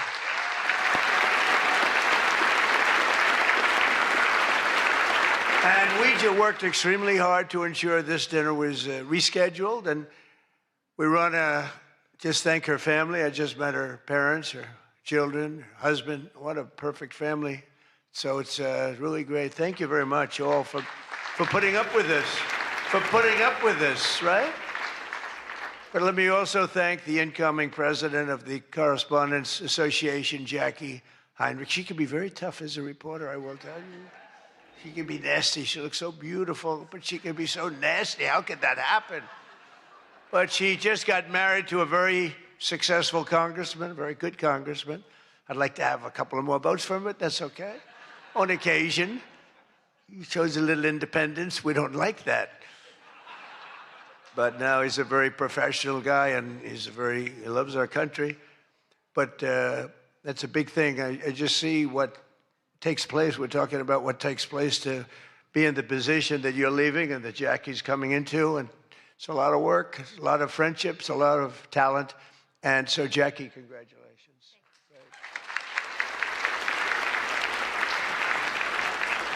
And congratulations are also in order for our favorite White House press secretary, Caroline Levitt, who just had her second child. You and your husband. She's great. She's done a fantastic job. We all love her. She's done a fantastic job. She's another one. She can be nasty. But sometimes she has no choice, right? But Caroline may have one of the hardest jobs in the White House. She has to deal with all of you all of the time. And you can be very difficult. You can be very, very difficult people. But I'm probably being a little bit oversensitive. Sometimes I really do think that some of you don't like me. In fact, I read a report, I get 93% negative publicity. 93. So how the hell did I win the election by so much? Think of it, I don't think that's true. I can't believe it's 93. In the 80s maybe, but not 93. But this place is really the largest group of Trump derangement syndrome people ever put together at one time, I suspect. But some of you are lucky that our last dinner was cut short because I had brought with me what would possibly have been, I'm telling you, I had something. I was going to go after you. I feel so badly doing this. It's going to be such a letdown. Oh, yay. But your lives were really in danger the last time for an opposite reason. But on the plus side, your careers were saved, and we really do. We have a complete and total. You know, I love the words complete and total. They say, but it means almost the same thing. I said, it doesn't matter when you say it. It's called emphasis. It's called emphasis. But everyone is now really warming up. The new White House Military Center, drone port, highly protected ballroom. We have our ballroom. The windows are this thick. I said to the people, well, if a bullet hits, what happens? Nothing. Nothing. It bounces right off, sir. This is the greatest bulletproof glass. I said, AK-47. That's supposed to be a big one. I don't know so much about the guns. My sons know a lot. But I said, I know it's big. What would happen? They go up, meaning it can take more. I said, so if I'm making a speech and I hear that pinging sound at a window, what would I do? Sir, leave the room right away, but you're going to be safe. We're building something that's going to be amazing. And in light of what we went through, I think people understand it. It's going to be amazing. A phenomenal, one of the biggest drone ports anywhere in the world, right on the roof, right protecting the White House, not only the ballroom. And what's underneath, you know, is supposed to be a top military secret, what's underneath, but then you get sued as usual, and you have to reveal that you're building this unbelievable situation downstairs with room after room of very complex stuff. It was the military's dream to have it built. I wanted to have a ballroom because for 150 years they wanted it. And then the generals came to see me and they said, sir, you're building something. This gives us an opportunity. to do something that will be so unbelievable, never happen again, because there's very little built under the White House, very hard to build under a very fragile building like that. It's very fragile. It's old and a little different construction standards, frankly. And this is an opportunity for us to build something very powerful. I said, let's keep it secret. They said, no, we're telling you, sir, let's keep it secret. And then we get sued and we revealed every room, We told the people that did the suing, they're not good people. We told them, we said, you're being very unpatriotic when you bring a suit like this, but it is what it is, but it's really going, it's moving fast. We're ahead of schedule. We're right on budget. And it's going to be something like, I think, no country has. I just visited China. They have this magnificent room, the Great Room. They call it the Great Room. It's a great room, but what we have is going to blow. There won't be anything like it. It's going to be fantastic. And with all of the things that are going along with it for safety and security of future presidents. I'm only going to be using it for about 6 months, assuming we finish it right on time. I get to use it. Somebody said, he's building it for himself. I'm building it for the future. I use it. Now, had I not gone down 6 or 7 stories, then in that case, I would have been able to get a couple of years out of it. But that was far more complex what we did downstairs than what we do upstairs. So we're very proud of it, though. It's going to be amazing. And I think I was just telling the whole group sitting at the table, we were talking about it. I said, I think, it's White House Correspondents, so I don't see any reason why you wouldn't be able to use that. It's going to be very large and very beautiful and very safe, and that's what you need. So I was thrilled to see that after witnessing the attack, even Democrat Senator John Fetterman told his fellow Democrats to drop the Trump derangement syndrome and build the White House ballroom. But it's much more than that. It's something that you're going to use. I predict that you're going to end up using it, and a lot of people are going to end up using it. They're going to be as safe as you can possibly be. But despite everything that happened at the previous dinner and all of the dangers involved, I'm told that this is still the hottest ticket in town. This ticket to get in tonight, because it's a smaller room, it's a beautiful room, it's a luxury room. See those beautiful chandeliers? I can tell you everything about them if you'd like to know. See that beautiful Capitol above? See the beautiful Capitol? See everything, the brass. Those chandeliers are great. I'm looking at them, I'm saying, I wonder if I could, I sold this building, and they're doing a nice job, but they're nice people.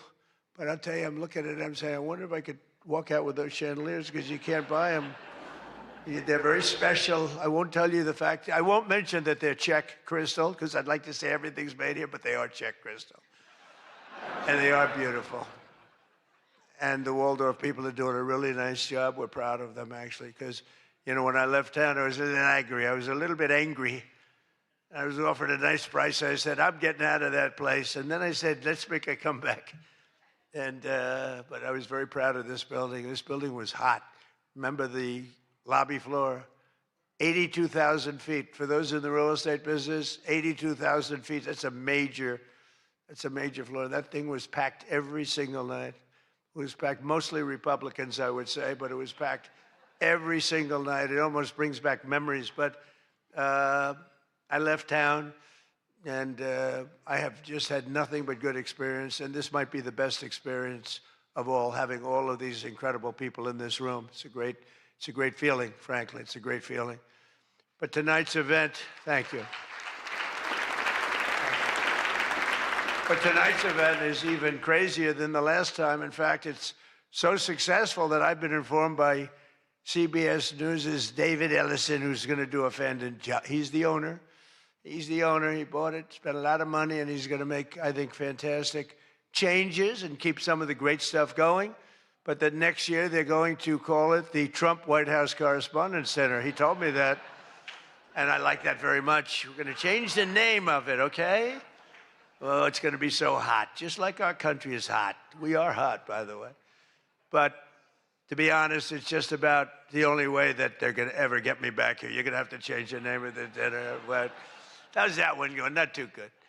I hope that everyone finally got to enjoy their entire, very delicious beef tenderloins, very special beef. And I want you all to know that Bobby Kennedy, who's right here, personally ran over the cow in his car. And he cut it up and he brought it here for you to eat tonight, so it's very fresh. And Bobby also suggested an appetizer featuring his favorite cut of male raccoon roadkill. But we drew the line at that, Cheryl. We said, no, we're not going to do that. We're not doing that. We love Bobby. I'll tell you, it is a piece of work. You think it is fun, but he is a very different kind of a person, I will tell you. But he has what it takes, and he's smart, and he loves the country, and he wants people to be made to feel good. You agree with that, Bobby? He wants people to feel good. And he's doing a fantastic job. Thank you, Bobby. Thank you. We can joke all we want, but thank you. A lot's happened since the last time we were all together. Last month, we hosted one of the most incredible sporting events in world history at the White House, the UFC Freedom 250 fight. The UFC fight. When I announced that we're going to build a boxing ring right outside of the front door of the White House, that took a lot of heat. But it turned out that was, they say, about the most viewed fight in history. It was beautiful. So many things happened. It was supposed to rain. We were going to do it the week before, and the weather was beautiful. And the weather came, and it went, and now we came up to Wednesdays. They said, sir, this was on a Sunday night, replacing 60 Minutes, which is nice and unusual because usually it's Saturday night. And they said, sir, this was from Wednesday on. Tell me about weather, right? Sure, it's going to rain. I think you're going to have to. It's going to be one of the worst storms that we've seen in a long time. It's coming up the coast. It's going to hit you on Sunday night. It's going to be a disaster. I'm saying, can you believe? And you saw the ring we built, Dana White, the great Dana White, and everything. We had the best fighters in the world. Turned out we had the best fights that most people have ever seen, including me. It was just a miracle. But what happened is we're waiting for this rain to come all day long, and it's coming, and it's horrible. And it's 8 o'clock, and we say, I think it hasn't rained yet. I said, maybe we should postpone it an hour. Maybe we should make it the next day. We didn't know what to do. And finally, we just said, let's just have it. And it never rained. It was perfect. In fact, the week before, it was 92 degrees. It was nice, but this was like 72 degrees. And the rain was coming, and it came right over the White House. And it was like, thank you very much. It went like this. And other areas were drenched a few miles away. We didn't have a drop of rain. And it was absolutely one of the most incredible things anybody's ever seen. People said it's one of the most incredible nights of their lives. So just remember, before I came along, if you wanted to see someone lose consciousness on the south lawn of the White House, all you had to do is ask Joe Biden a question. Remember that. Oh, you think I'm kidding. But the big fight was such an amazing success that tonight I'm pleased to announce that we're going to host an even bigger one right in front of the White House. Every Friday night, every Saturday night, we're going to have fights in front of the White House. But we do have something coming and I'm only kidding. You know, the one thing about the press that I learned, don't be sarcastic.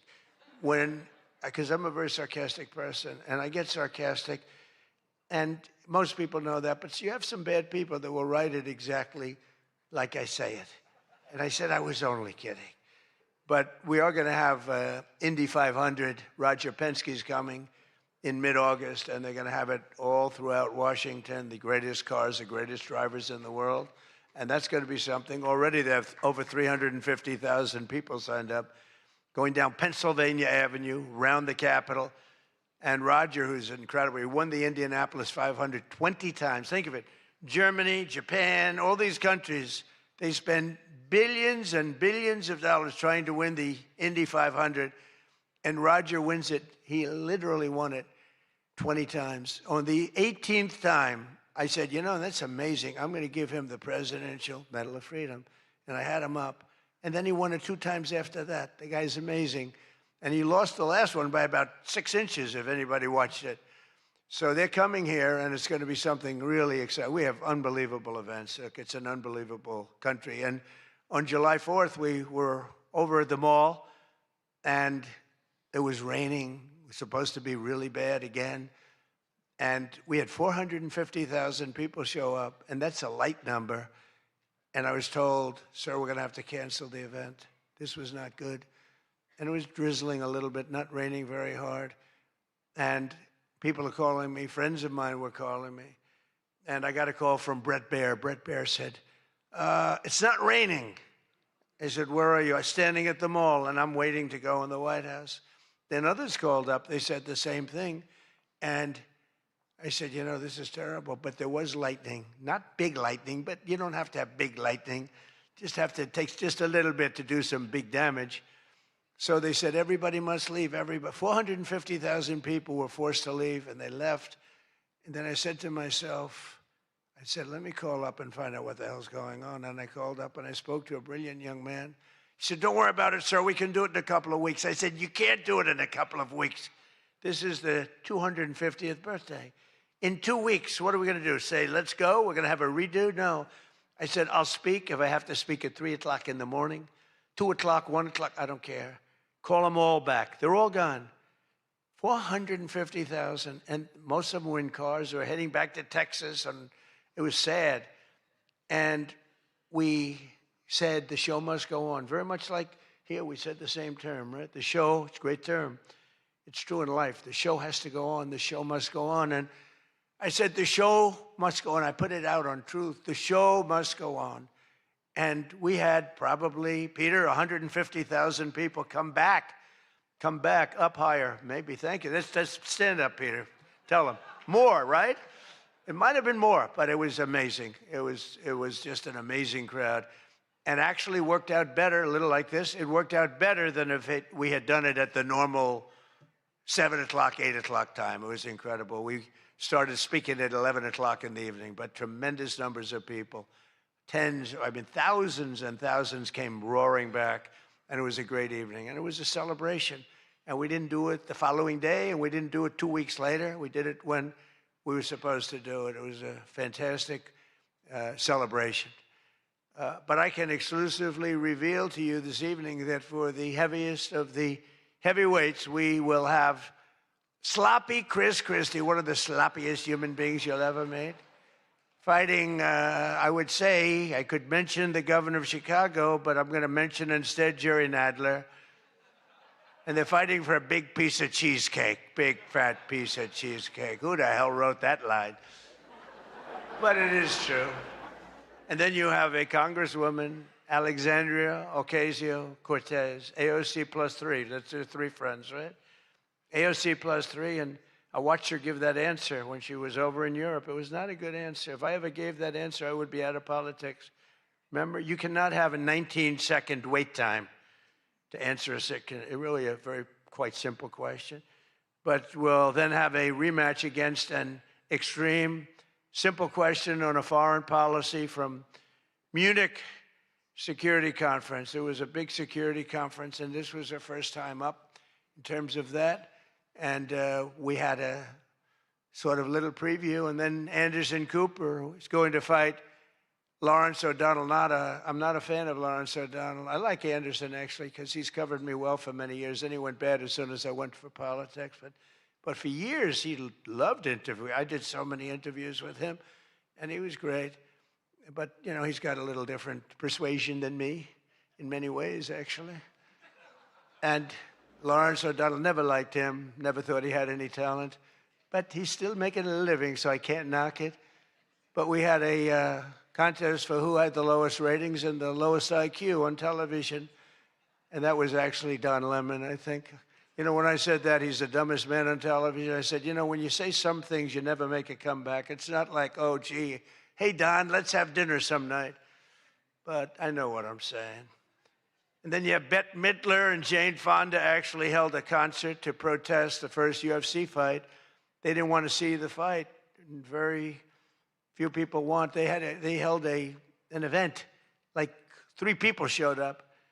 And given the choice between seeing some of the really beat-up faces of the UFC, almost everyone chose the people in the UFC. It was between the 2 of them of the UFC. And what about Bruce Springsteen? What the hell happened to that guy? He looks like hell. I don't care what anyone says. I'm not supposed to say. I'm sure he doesn't like the way I look, but I don't look so bad. But at a recent concert, Bruce, all he did was talk politics. He ought to run for office. That'd be interesting. But all he talked about, he made 4 political speeches in his 3-hour show. The tour has been renamed Bored in the USA. And his new song was so bad that Chris Christie, who's like a fan, you know, he goes out and tells everybody how he hates Chris Christie. Keep that guy out of my... And I see Chris Christie there again, high-fiving Bruce Springsteen in the aisle. And Bruce Springsteen saw him and didn't even lift his hand up. And I just wanted, because I used to be friendly with Chris. Chris, when somebody doesn't like you, write them off. Forget it. You got billions of people in the world. You don't have to make a jerk out of yourself. But usually a comedian hosts this dinner. And I think we sort of changed it. Tonight we're going to have somebody who I think is really spectacular. But I've watched comedians get up for the dinner because I have been here actually quite a few times. People don't realize. And there's one time in particular when Barack Hussein Obama hosted it. Do you know who that is? And he hit me hard. But actually, he hit me with respect. I was sitting with Melania at a table, and you had Brooklyn Decker, supermodel, at a table right next to her. And I really always will like her. She's married to a great tennis player, Andy. And she was at the table, not at my table. And I have watched this clip thousands of times. They keep playing it because they think that was the evening I decided to run for president. It was not. In fact, I loved the evening. I looked at my wife. I said, can you believe it? All these people, that's all they're doing is talking about me. I love this dinner. It's true. And Obama was nice. You know, it's amazing how things work out. He actually showed a picture of the White House with a big Trump on top. Like I put a sign. And, you know, I'm sort of doing that when you think about it, right? I mean, he wasn't really wrong. But, no, he was respectful. He was good. But it had nothing to do.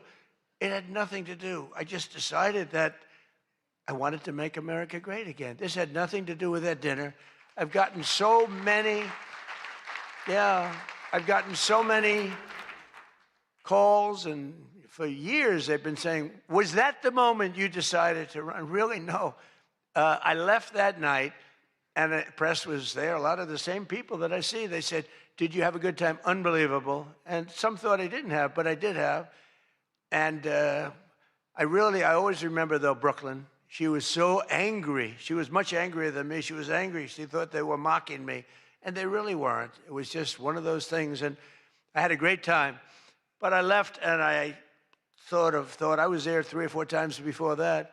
But I sort of thought, wow, that dinner is really something special.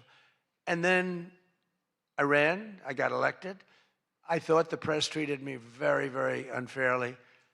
And I don't know. I think I made the right decision because you hate to go where maybe you're not wanted, but they did want me. They wanted me for ratings, and they wanted me for other reasons, but not for love. And I said, you know, I'm not going to go. First time that ever happened, I think. Was that the first time? Just about. Presidents always came. And I didn't go for 4 years because I got treated terribly by the press. In my opinion, unfairly.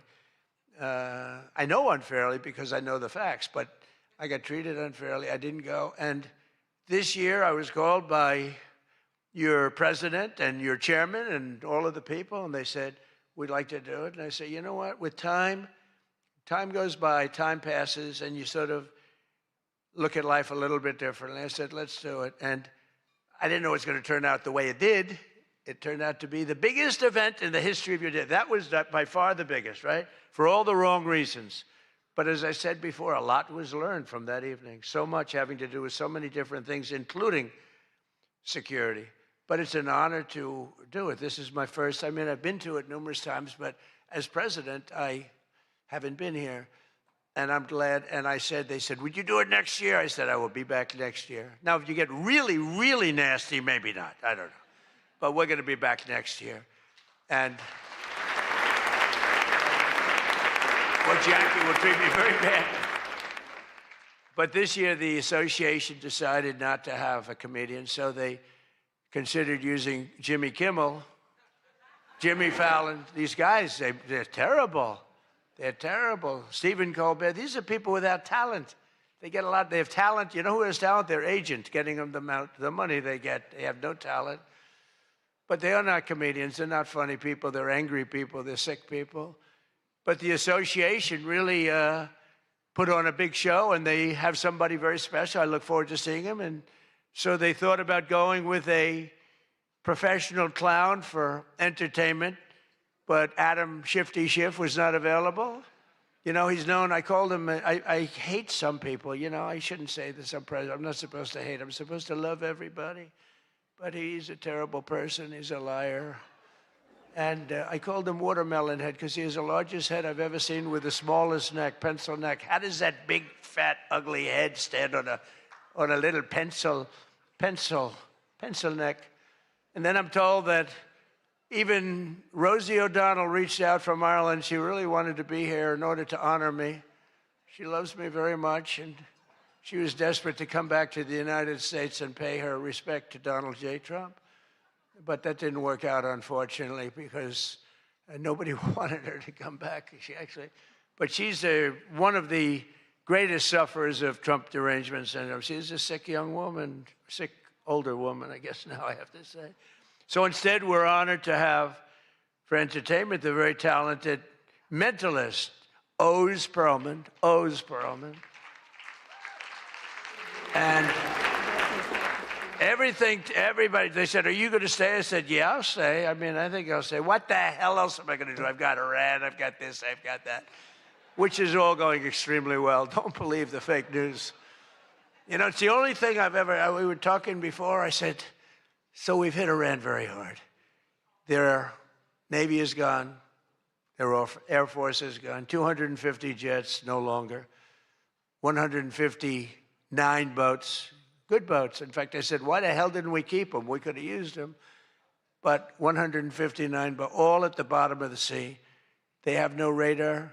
They have very few drones left, despite what you see. And every once in a while, they're going to set some things up, but they don't have much left. And by the way, they are talking to us right now. They'd love to make a deal.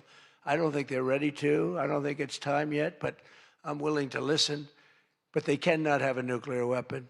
We don't want to see Washington, D.C., or any of our cities, or Israel, or frankly, the Middle East, destroyed with a nuclear weapon, because I know the power of nuclear weapons. I see it.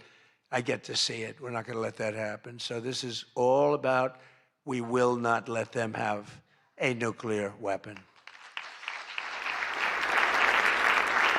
And they would use it. They would use it if they had it.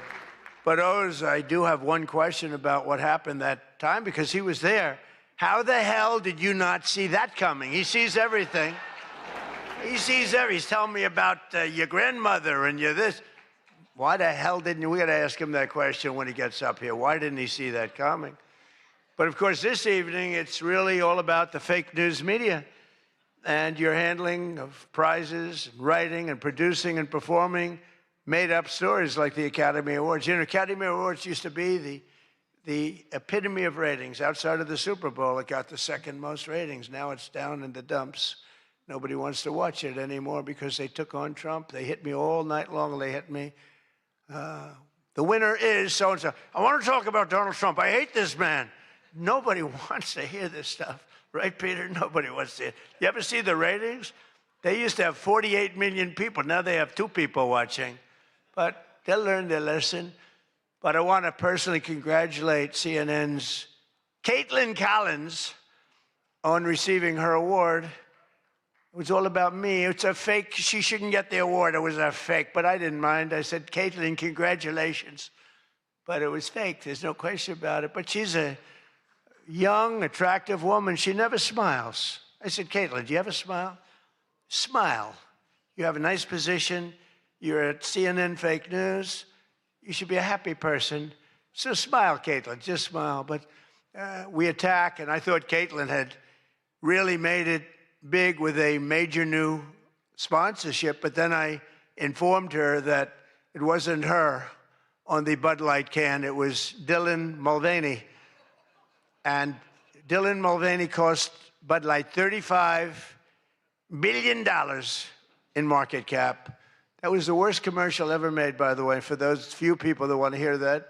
Most people don't care, but I would. I wouldn't want to hire Dylan anytime soon.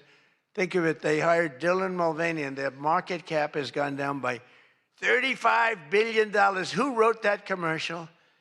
And then you have writer Josh Dorsey. he also received. He's been killing me for years. No, and yet tonight he shakes my hand, he hugs me, everything nice. He kills me. Josh is amazing. He writes more stories than any human being. There's nobody that writes more than Josh. He'll write 4 stories about me a day, all different subjects. I mean, I had the other day 3 stories and one on the, he was upset about this. 1 was on page 7, 3 were on page 1. They were all written by Josh. But he's hit the big time, and he's a workhorse, and yet he's almost unhirable. You know, he's just one of these guys. Wall Street Journal's lucky to have him, but you really, it's unbelievable. He's almost unhirable. CNN is also here, and I'm very disappointed they didn't bring Fake Tapper because he's had a rough couple of years, Fake has. You know, he calls me up every once in a while. If I pick it up, I pick up my phone. I used to go to this young lady. I'd say, any calls from the press? No, sir. I said, oh, now I'm the president of the United States, right? I'd say to Stephen Chung, is Stephen here someplace? Where's Stephen? He's one of the toughest human beings I've ever met. Don't ever wrestle Stephen, you'll be in big trouble. But I say, Stephen, let me ask you, did the press call? No, sir. You know, when I was a developer, I'd get a call every half an hour. For whatever reason, I always got disproportionate press. So I said, Stephen, nobody called? No, sir. 2 hours later, I say, hi, Steve, how are we doing? Everything good? Anybody call? No, sir, no press calls. I said, I'm president. Nope, they never call. So this went on for about a week. I'd say, Caroline, did the press call? No, sir, no calls. I said, nothing. It's over a week. I haven't received a call. So I said, you know what I'll do? I'm going to give the press my phone number. That was the stupidest thing I ever did. I'm getting a call every 3.7 minutes. Stephen, I don't know where the hell you've been, but the press calls, I'm getting calls, ring, ring. I was with somebody today. They said, I've never heard a phone ring as much as it's fresh. Now, I look at the thing and usually just delete, delete, delete. Every once in a while, it'll be one of the people in this room that I like, and I'll pick it up. Like this one right here calls me on occasion, right? She'll call me and she says, hello, sir. How are you? We want to talk about some horrible subject, like a horrible, depressing subject. I say, Jackie, I don't want to talk about it. Congratulations, however, on your new marriage. But I don't want to talk about it. But it's true. And people call me now. And so for weeks I go, no calls. And I learned then that both of them, they feel that I'm doing a great job. And they feel I'm above it all. And that no person, hundreds of people call, no person is good enough to talk to Trump. And so we don't even bother telling you. That's not the way it works, Caroline. You have to let me know, because sometimes I do like to speak to the press, but now I have the best system I've ever had. It rings, and just so you understand, you're much better at putting your name, because if there's no name, I just can't do that. You know, I pick up every once in a while. Hello, I'm from Reno, Nevada. We're a startup paper. We're calling it the Reno Express. I said, do you believe I'm the president of the United States? Mr. President, could I have your views on Iran? And I just hang up. No, I get the craziest calls. I mean, some of them, my wife said, I can't believe you do this. This is a hell of a way to live. But sometimes they get calls from very important. Sometimes I can straighten out stories that are going to be fake, and I can make them from a fake story to a good story. I always find that when you don't speak to the press, you always get a bad story. When you do speak to the press, you have a shot at getting a good story. Oh, look. No, look, if I were a reporter, and let's say I'm a big reporter, I work for the failing New York Times, or I work for, well, I don't know, do they ever come to these dinners? Didn't they cancel out a long time ago? Big mistake. They should be here. But I get a call. I've always found that, you know, speaking to them, you just do better. You do better. When you can, when you have the time. You speak to the reporter. You treat the reporter with respect. Sometimes, now, there are reporters where it doesn't matter. You can be so nice to them, it doesn't matter. You get treated unfairly. But you have a lot of great reporters where when you speak to them, you can get your point across, and that's a good thing. But some people say that Jake Tapper is a great investigative reporter in D.C., and that's why after moderating our debate, it only took him 1 year to break the story that Joe Biden might possibly have suffered from cognitive decline. It took him 1 year. He wrote a book about how great he was mentally, not too good. And I don't like Biden because Biden was very unfair to a lot of people. But Jill Biden insists that Joe would have beaten me in 2024, even though he was way down. She said he was way behind in the polls because he was seriously ahead. She felt he was going to win because he was seriously ahead on deceased voters. He was leading in the deceased crowd, and there were a lot of them. You're finding out there's a lot of them. Look at the numbers that just came out yesterday. And it's traditional that at least one or two potential presidential hopefuls attend the Correspondents' Dinner, but many of them seem to have really chickened out. I was disappointed that Gavin Newsom didn't show up. He didn't show up. He should be here. But I heard that he recently said that we will lose our country if we don't fight fire with fire. And to be fair, there's only one thing we know about Gavin, and that's that he definitely doesn't want to fight fire with water. He's got a lot of water, never uses it. What a disaster. That should have never happened. But Gavin Newsom recently did a career-threatening, one of the worst interviews I've ever seen, where he said that he can't read a speech. He's incapable of reading a speech. He's a low IQ person. He's smarter, however, than all of the people in the room, and then he gets sued for being a racist, okay, when he said that. But he basically said he has various mental incapacities. He has difficulty in various other ailments mentally. And I'm looking at him saying, this is the worst interview. I'm watching this interview. I said, this is the worst interview I've ever seen given by a professional politician. I've been watching politicians for a long time, mostly on the previous side, because I haven't been doing this too long. How am I doing? Not bad for the number of minutes spent. Not bad. But with Gavin, so he said that all these things, and I said, anybody running against him, all they have to do is take that one interview and you can't lose. I actually put out a statement that Gavin Newsom has come out and said he will not be running for president because nobody can say what he said about himself and survive. Newsom was in big trouble when he openly admitted that Kamala was smarter than him. She said, Kamala is smarter. If Kamala is smarter than someone, you don't want that person to be president of the United States of America. Between California's policies of enabling wildfires, paying drug addicts to be homeless, giving free sex changes to illegals, and telling rich people they're going to take away, all of your money is going to be taken away. People are fleeing, and they're fleeing in droves. We can't have that in this country. It's becoming such a horrible and dangerous location that Ilhan Omar, one of my favorites, and her brother are thinking about moving together, very much in love. The video has surfaced recently of Ilhan giving a speech referring to World War II as World War XI. And they asked her about that. She thought she got it right. But I'm not surprised because she's a low IQ person.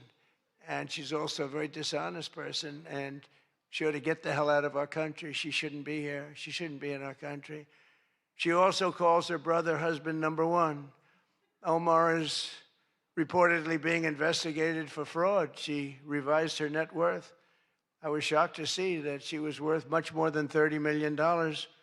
And then when the press got on her, she revised it slightly downward to less than 18,000. So she went from much more than 30 million to 18,000. And I know Democrats, and the word Democrat is something that's come into fashion.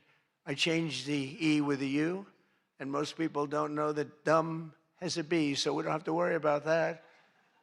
It's very quiet. I thought it was quite good, but I haven't gotten much credit for that. Fake news, good. Pocahontas, good.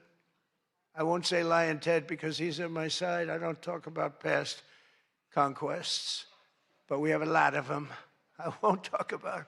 They got a whole table full of Republicans there. They're saying, no, don't mention my frickin' name, will you please?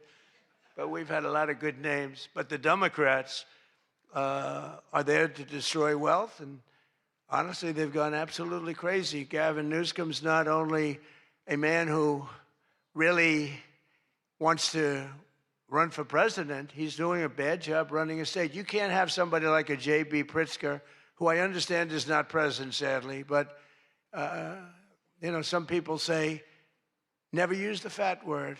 And I don't. I would never call anybody fat. I have my own problems, you know? It's not like I'm perfect. Sir, in the back, don't call him a fat pig, okay? I'm sticking up for him. Don't call him you. You can't do that, sir. You can't call J.B. Pritzker a fat pig, please. All right? Thank you very much. I appreciate it. Everyone's trying to figure out who is that guy, does he exist? But the nice part is when you do that, the press can't get you because I'm defending a man who obviously has a problem. Actually, he's lost a lot of weight. I saw him recently. He lost quite a bit of weight. I don't know what the hell. He's got no chance, believe me. Anything he does, the family threw him out of the business. A number of other potential Democrat contenders sadly refused to show up tonight. We invited Elizabeth Pocahontas Warren.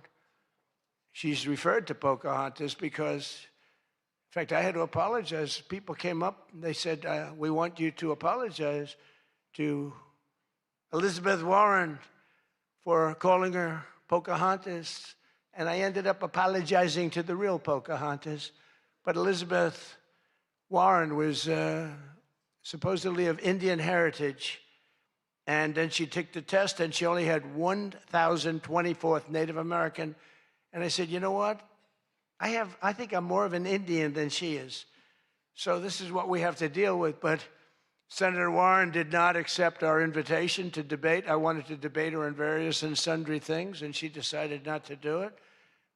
And I decided to bury the hatchet. It doesn't matter. And well, I'm not going to say this next one. Do you want to hear this one? How bad? She wasn't high up on her totem pole. Who the hell wrote that? No, she's bad news. I wanted to make sure that Jack Smith, deranged Jack Smith, remember he went after me for about 2 years? How did he do? Not too good. I'm in the White House and he's not doing as well. I was going to say he's in a different kind of a house, but he's a deranged human being. He's a bad prosecutor. You know, prosecutors are very important. A great prosecutor, a fair prosecutor, but that's the great prosecutors, the ones that are fair. They're very important to a country, but this guy was a deranged lunatic. Saw his invitation tonight. He was invited because, you know, but I put it in a private text to Chuck Grassley. And Chuck saw him and he did a certain thing. And then one man that we had who should be here, he turned Palestinian. This was a man who was 100% for Israel. 100%. Chuck Schumer, crying Chuck. Remember, he cried at the airport over illegal immigrants. They were the fakest tears. There were people throwing water in his face.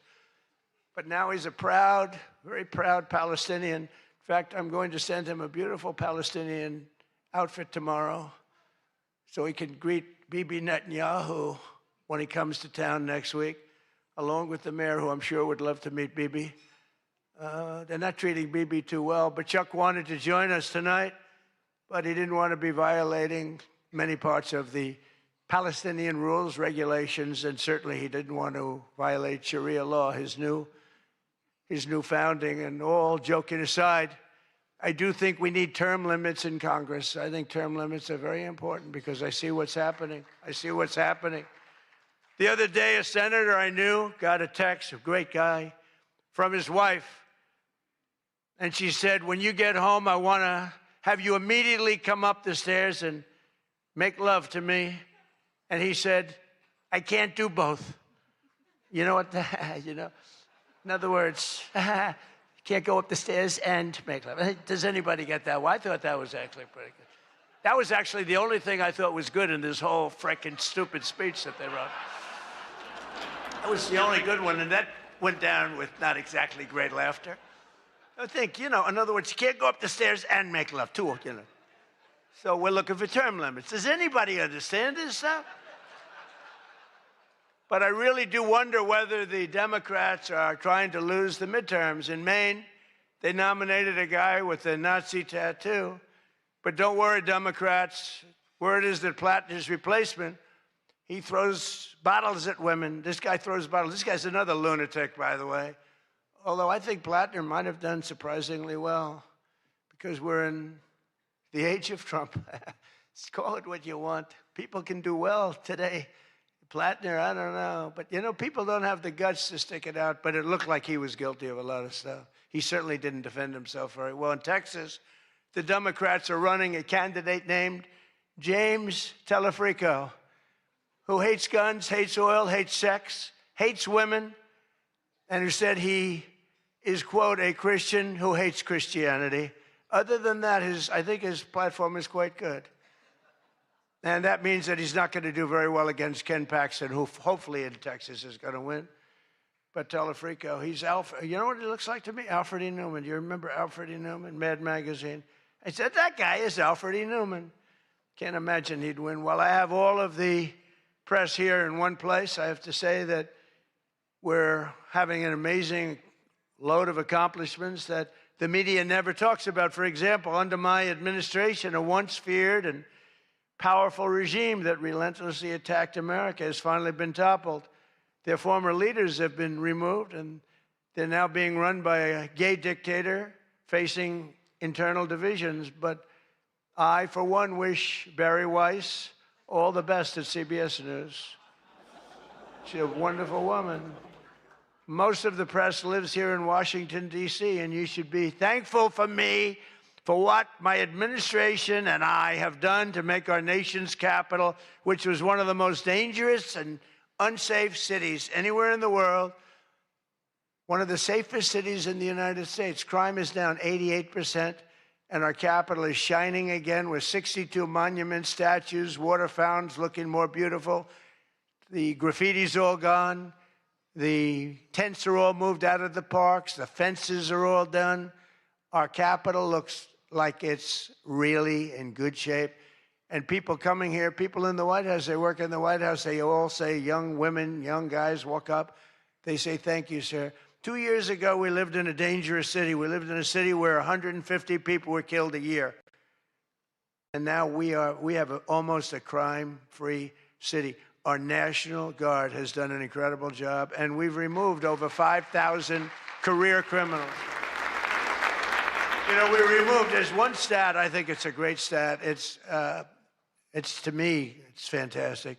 2% of the people create 91% of the crime. That's something you can fix, and we fix it. We moved out over 5,000 career criminals out of Washington, D.C., and we have the greatest capital in the world. Again, it's beautiful, it's thriving, the restaurants are thriving.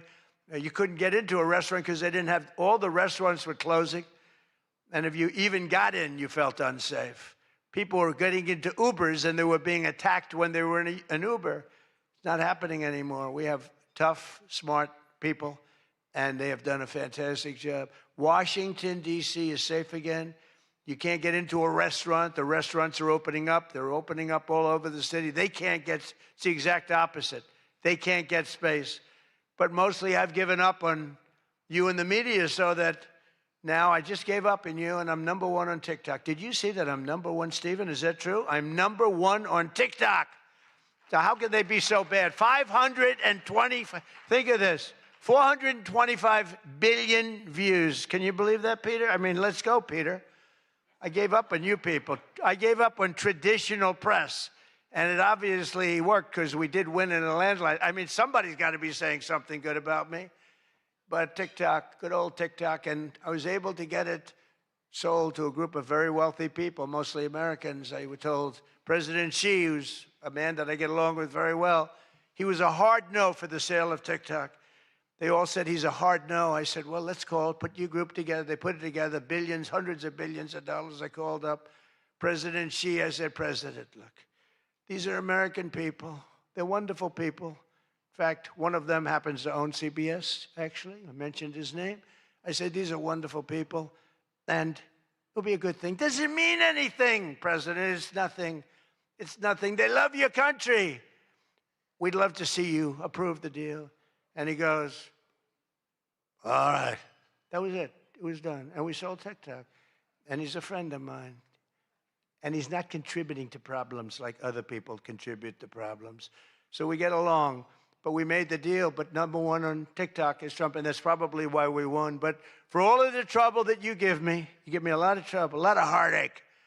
I hope all of you know that I believe in the free press more than Anyone in this room does. Maybe not quite. But that's why I'm proud to be the most open and transparent president in history. They called me that. You know who calls me that? Caroline. That's about it. Would anybody else call me that? I think Peter would call me that. Am I the most transparent? Biden never used to answer your questions. He'd ask Biden 20 questions, he'd never get an answer. Who's the most transparent president, Peter? Who? I look at him, it's the first time he's tongue-tied. I cannot believe it. Oh, he's not going to be happy tomorrow. But you people have no idea how lucky you are. When I'm gone, you're all going to be broke. Your business model is going to be finished. No, it's true. When I'm not around, you're going to be broke. There's not going to be anybody to report on. Nobody gives a damn about anybody else. The New York Times the other day had 5 stories about me. You know, before I got into politics, in my whole life, I had 7 front-page stories. This is years of success. I think 6 were good, 1 was bad. I had 5 stories, 7, 5 good. Yeah, I had a total of 7 stories on the front page of the New York Times. That's not bad. Now I average about 3 or 4 a day. All different topics, all bad, everything bad. But here we are. I mean, here we are. In fact, when I'm finished, I'm going right back to the Oval Office, so I have to be doing okay. But we are all doing good together. That's why tonight, to show just how much I care about the press, and I want to save your ratings, I'm pleased to announce my intention to, and this is somewhat of a scoop, my intention to run for a 4th term as President of the United States. I will be doing that. I will be having an official, in fact, I think I have, I won 3 times. Now I'm going to do it again. Thank you. I'm going to do it. Should be easy. I'm getting very good at running for president. No, I won 3 times, did very well the 2nd time, by the way. It's a rigged election, but we don't have to talk about it. You know, it's interesting, when you come back and you do a good job like we did, and you don't care about it so much, but we do have to tighten up these elections because they really are in seriously bad shape. But on a serious note, I want to say once again, I just want to thank you all. It's been an interesting evening. I didn't really know what to expect, and it's far worse than I actually thought, but if you want to know that. But I didn't know exactly what to expect, and I've made a lot of friends tonight. I've made a lot of good friends tonight, probably made some enemies also, but it's been an experience that is something that we've all shared together, because we're all in this room tonight because most of us went through a period of trauma from just a short while ago. And, you know, some people said they wanted to come, but they were afraid to come, and you people weren't afraid to come. There were a lot of people that said, Jackie, they don't really, you know, they didn't have the courage to come. And we don't want that to happen. And I'm sure it's not going to happen. We're going to do things. Again, I want to thank our law enforcement, keeps us safe. All law enforcement. We have the greatest people on earth. You know, we had, 2 years ago, we had the worst record of recruitment in, as an example, the military, Army, Navy, Air Force, Marines, the Coast Guard, Space Force. I love Space Force. Look at all that shooting we're able to do from space. That was my baby. But all of the branches of, you couldn't get people to join. This was 2 years ago. And last week, you probably saw, some of you wrote the story, we have the single best recruiting of people into our armed forces than we have ever had in the history of our country. They are brimming over with great people. And that's a big statement. And that also goes for the police departments, where they were having a tremendous problem recruiting. You can't get into a police department now. If you're looking for a job, it's very tough. And that also includes our great fire departments, because people forget about them. They're unbelievable, the job they do. So I just want to thank you. Look, we're on the cusp of something big, and I call it, and this, I'm being very serious when I say this, that this is the golden age of America. We have $19.2 trillion being spent in our country. A record was China. I think it was 10 years ago, $3 trillion. Trillion is a lot. 4 years, they went less than $1 trillion under Biden. And we have $19.2 trillion. And this is a period of actually 13 months, not even current, because we're here a little bit longer than that, but that was as of reporting dates. $19.2 trillion is being spent. Factories are coming. Toyota just announced they're going to be building the biggest car plant in the world. They're leaving Mexico. They're coming here. Tariffs did that. Tariffs did that. And maybe November 5th did that too, the election. But our country is doing things that nobody's ever seen before. And it is true. We were, and you've heard me say this, we were a dead country 2 years ago. Other leaders would see me and they'd say it's a miracle. President Xi told me that a few weeks ago in China, and he's coming here on September, I think, 24th, coming in September, the end of September, going to be exciting. But he said the same thing. The King of Saudi Arabia said it. Everyone said almost the same words. We thought you were a dead country. We never thought you had a chance. You were never going to make it back. And in a period of 1 year, you made it the hottest country anywhere in the world. We all did that together. It's not me. We all did it together. And we do. We have the hottest country anywhere in the world, and we're going to keep it going. And I just want to say, this is a room. I have tremendous respect for the people in this room. Sometimes I don't feel you treat me fair. Or maybe you do. I don't know. I don't feel that. But sometimes you treat me very fairly. And I have a lot of respect for your profession. Your profession's amazing. And I just want to thank you for having me. And it's been fun. And I've met a lot of great people. And, you know, I used an expression. I've used it right from the beginning. I did this for one reason, to make America great again. And that's what's happening right before your very eyes. We have made America great again. It's going to get a lot greater. So thank you all very much. It's an honor to be with you. Thank you. Thank you very much. Thank you. Thank you, President Trump. People asked me for several months, how long is he going to speak? And I said, you're White House correspondents. So you should know, and thank you, President Trump.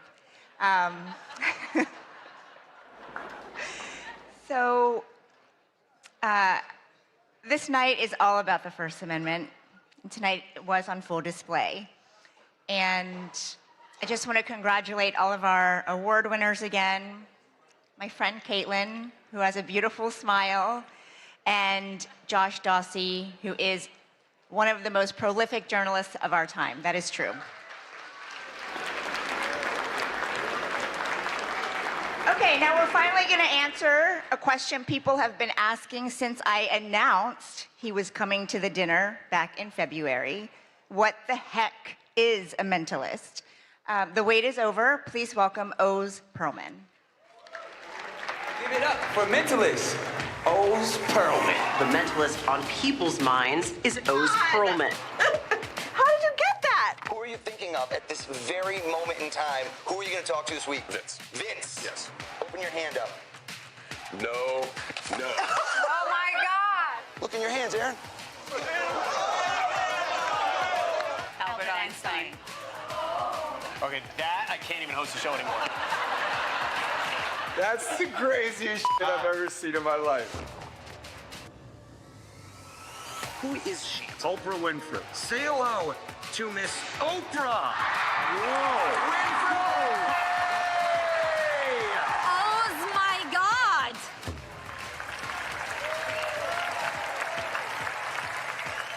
Oz, what is the stock I'm thinking? Disney is about to roll out ridiculous. a streaming service. No. Wow. Wow. If there's something freaky in here, I'm better heck out of here. There better be. I'm out. How the fuck are you doing that? You're at the top of your game, dude. Barack Obama's who just thought of it. Get the fuck out of here. How is that possible? Mind blown again. I know we're on TV, but this is crazy. Sarah. I'm done. I'm done. That is nuts! Oh my God. Oz, you're amazing.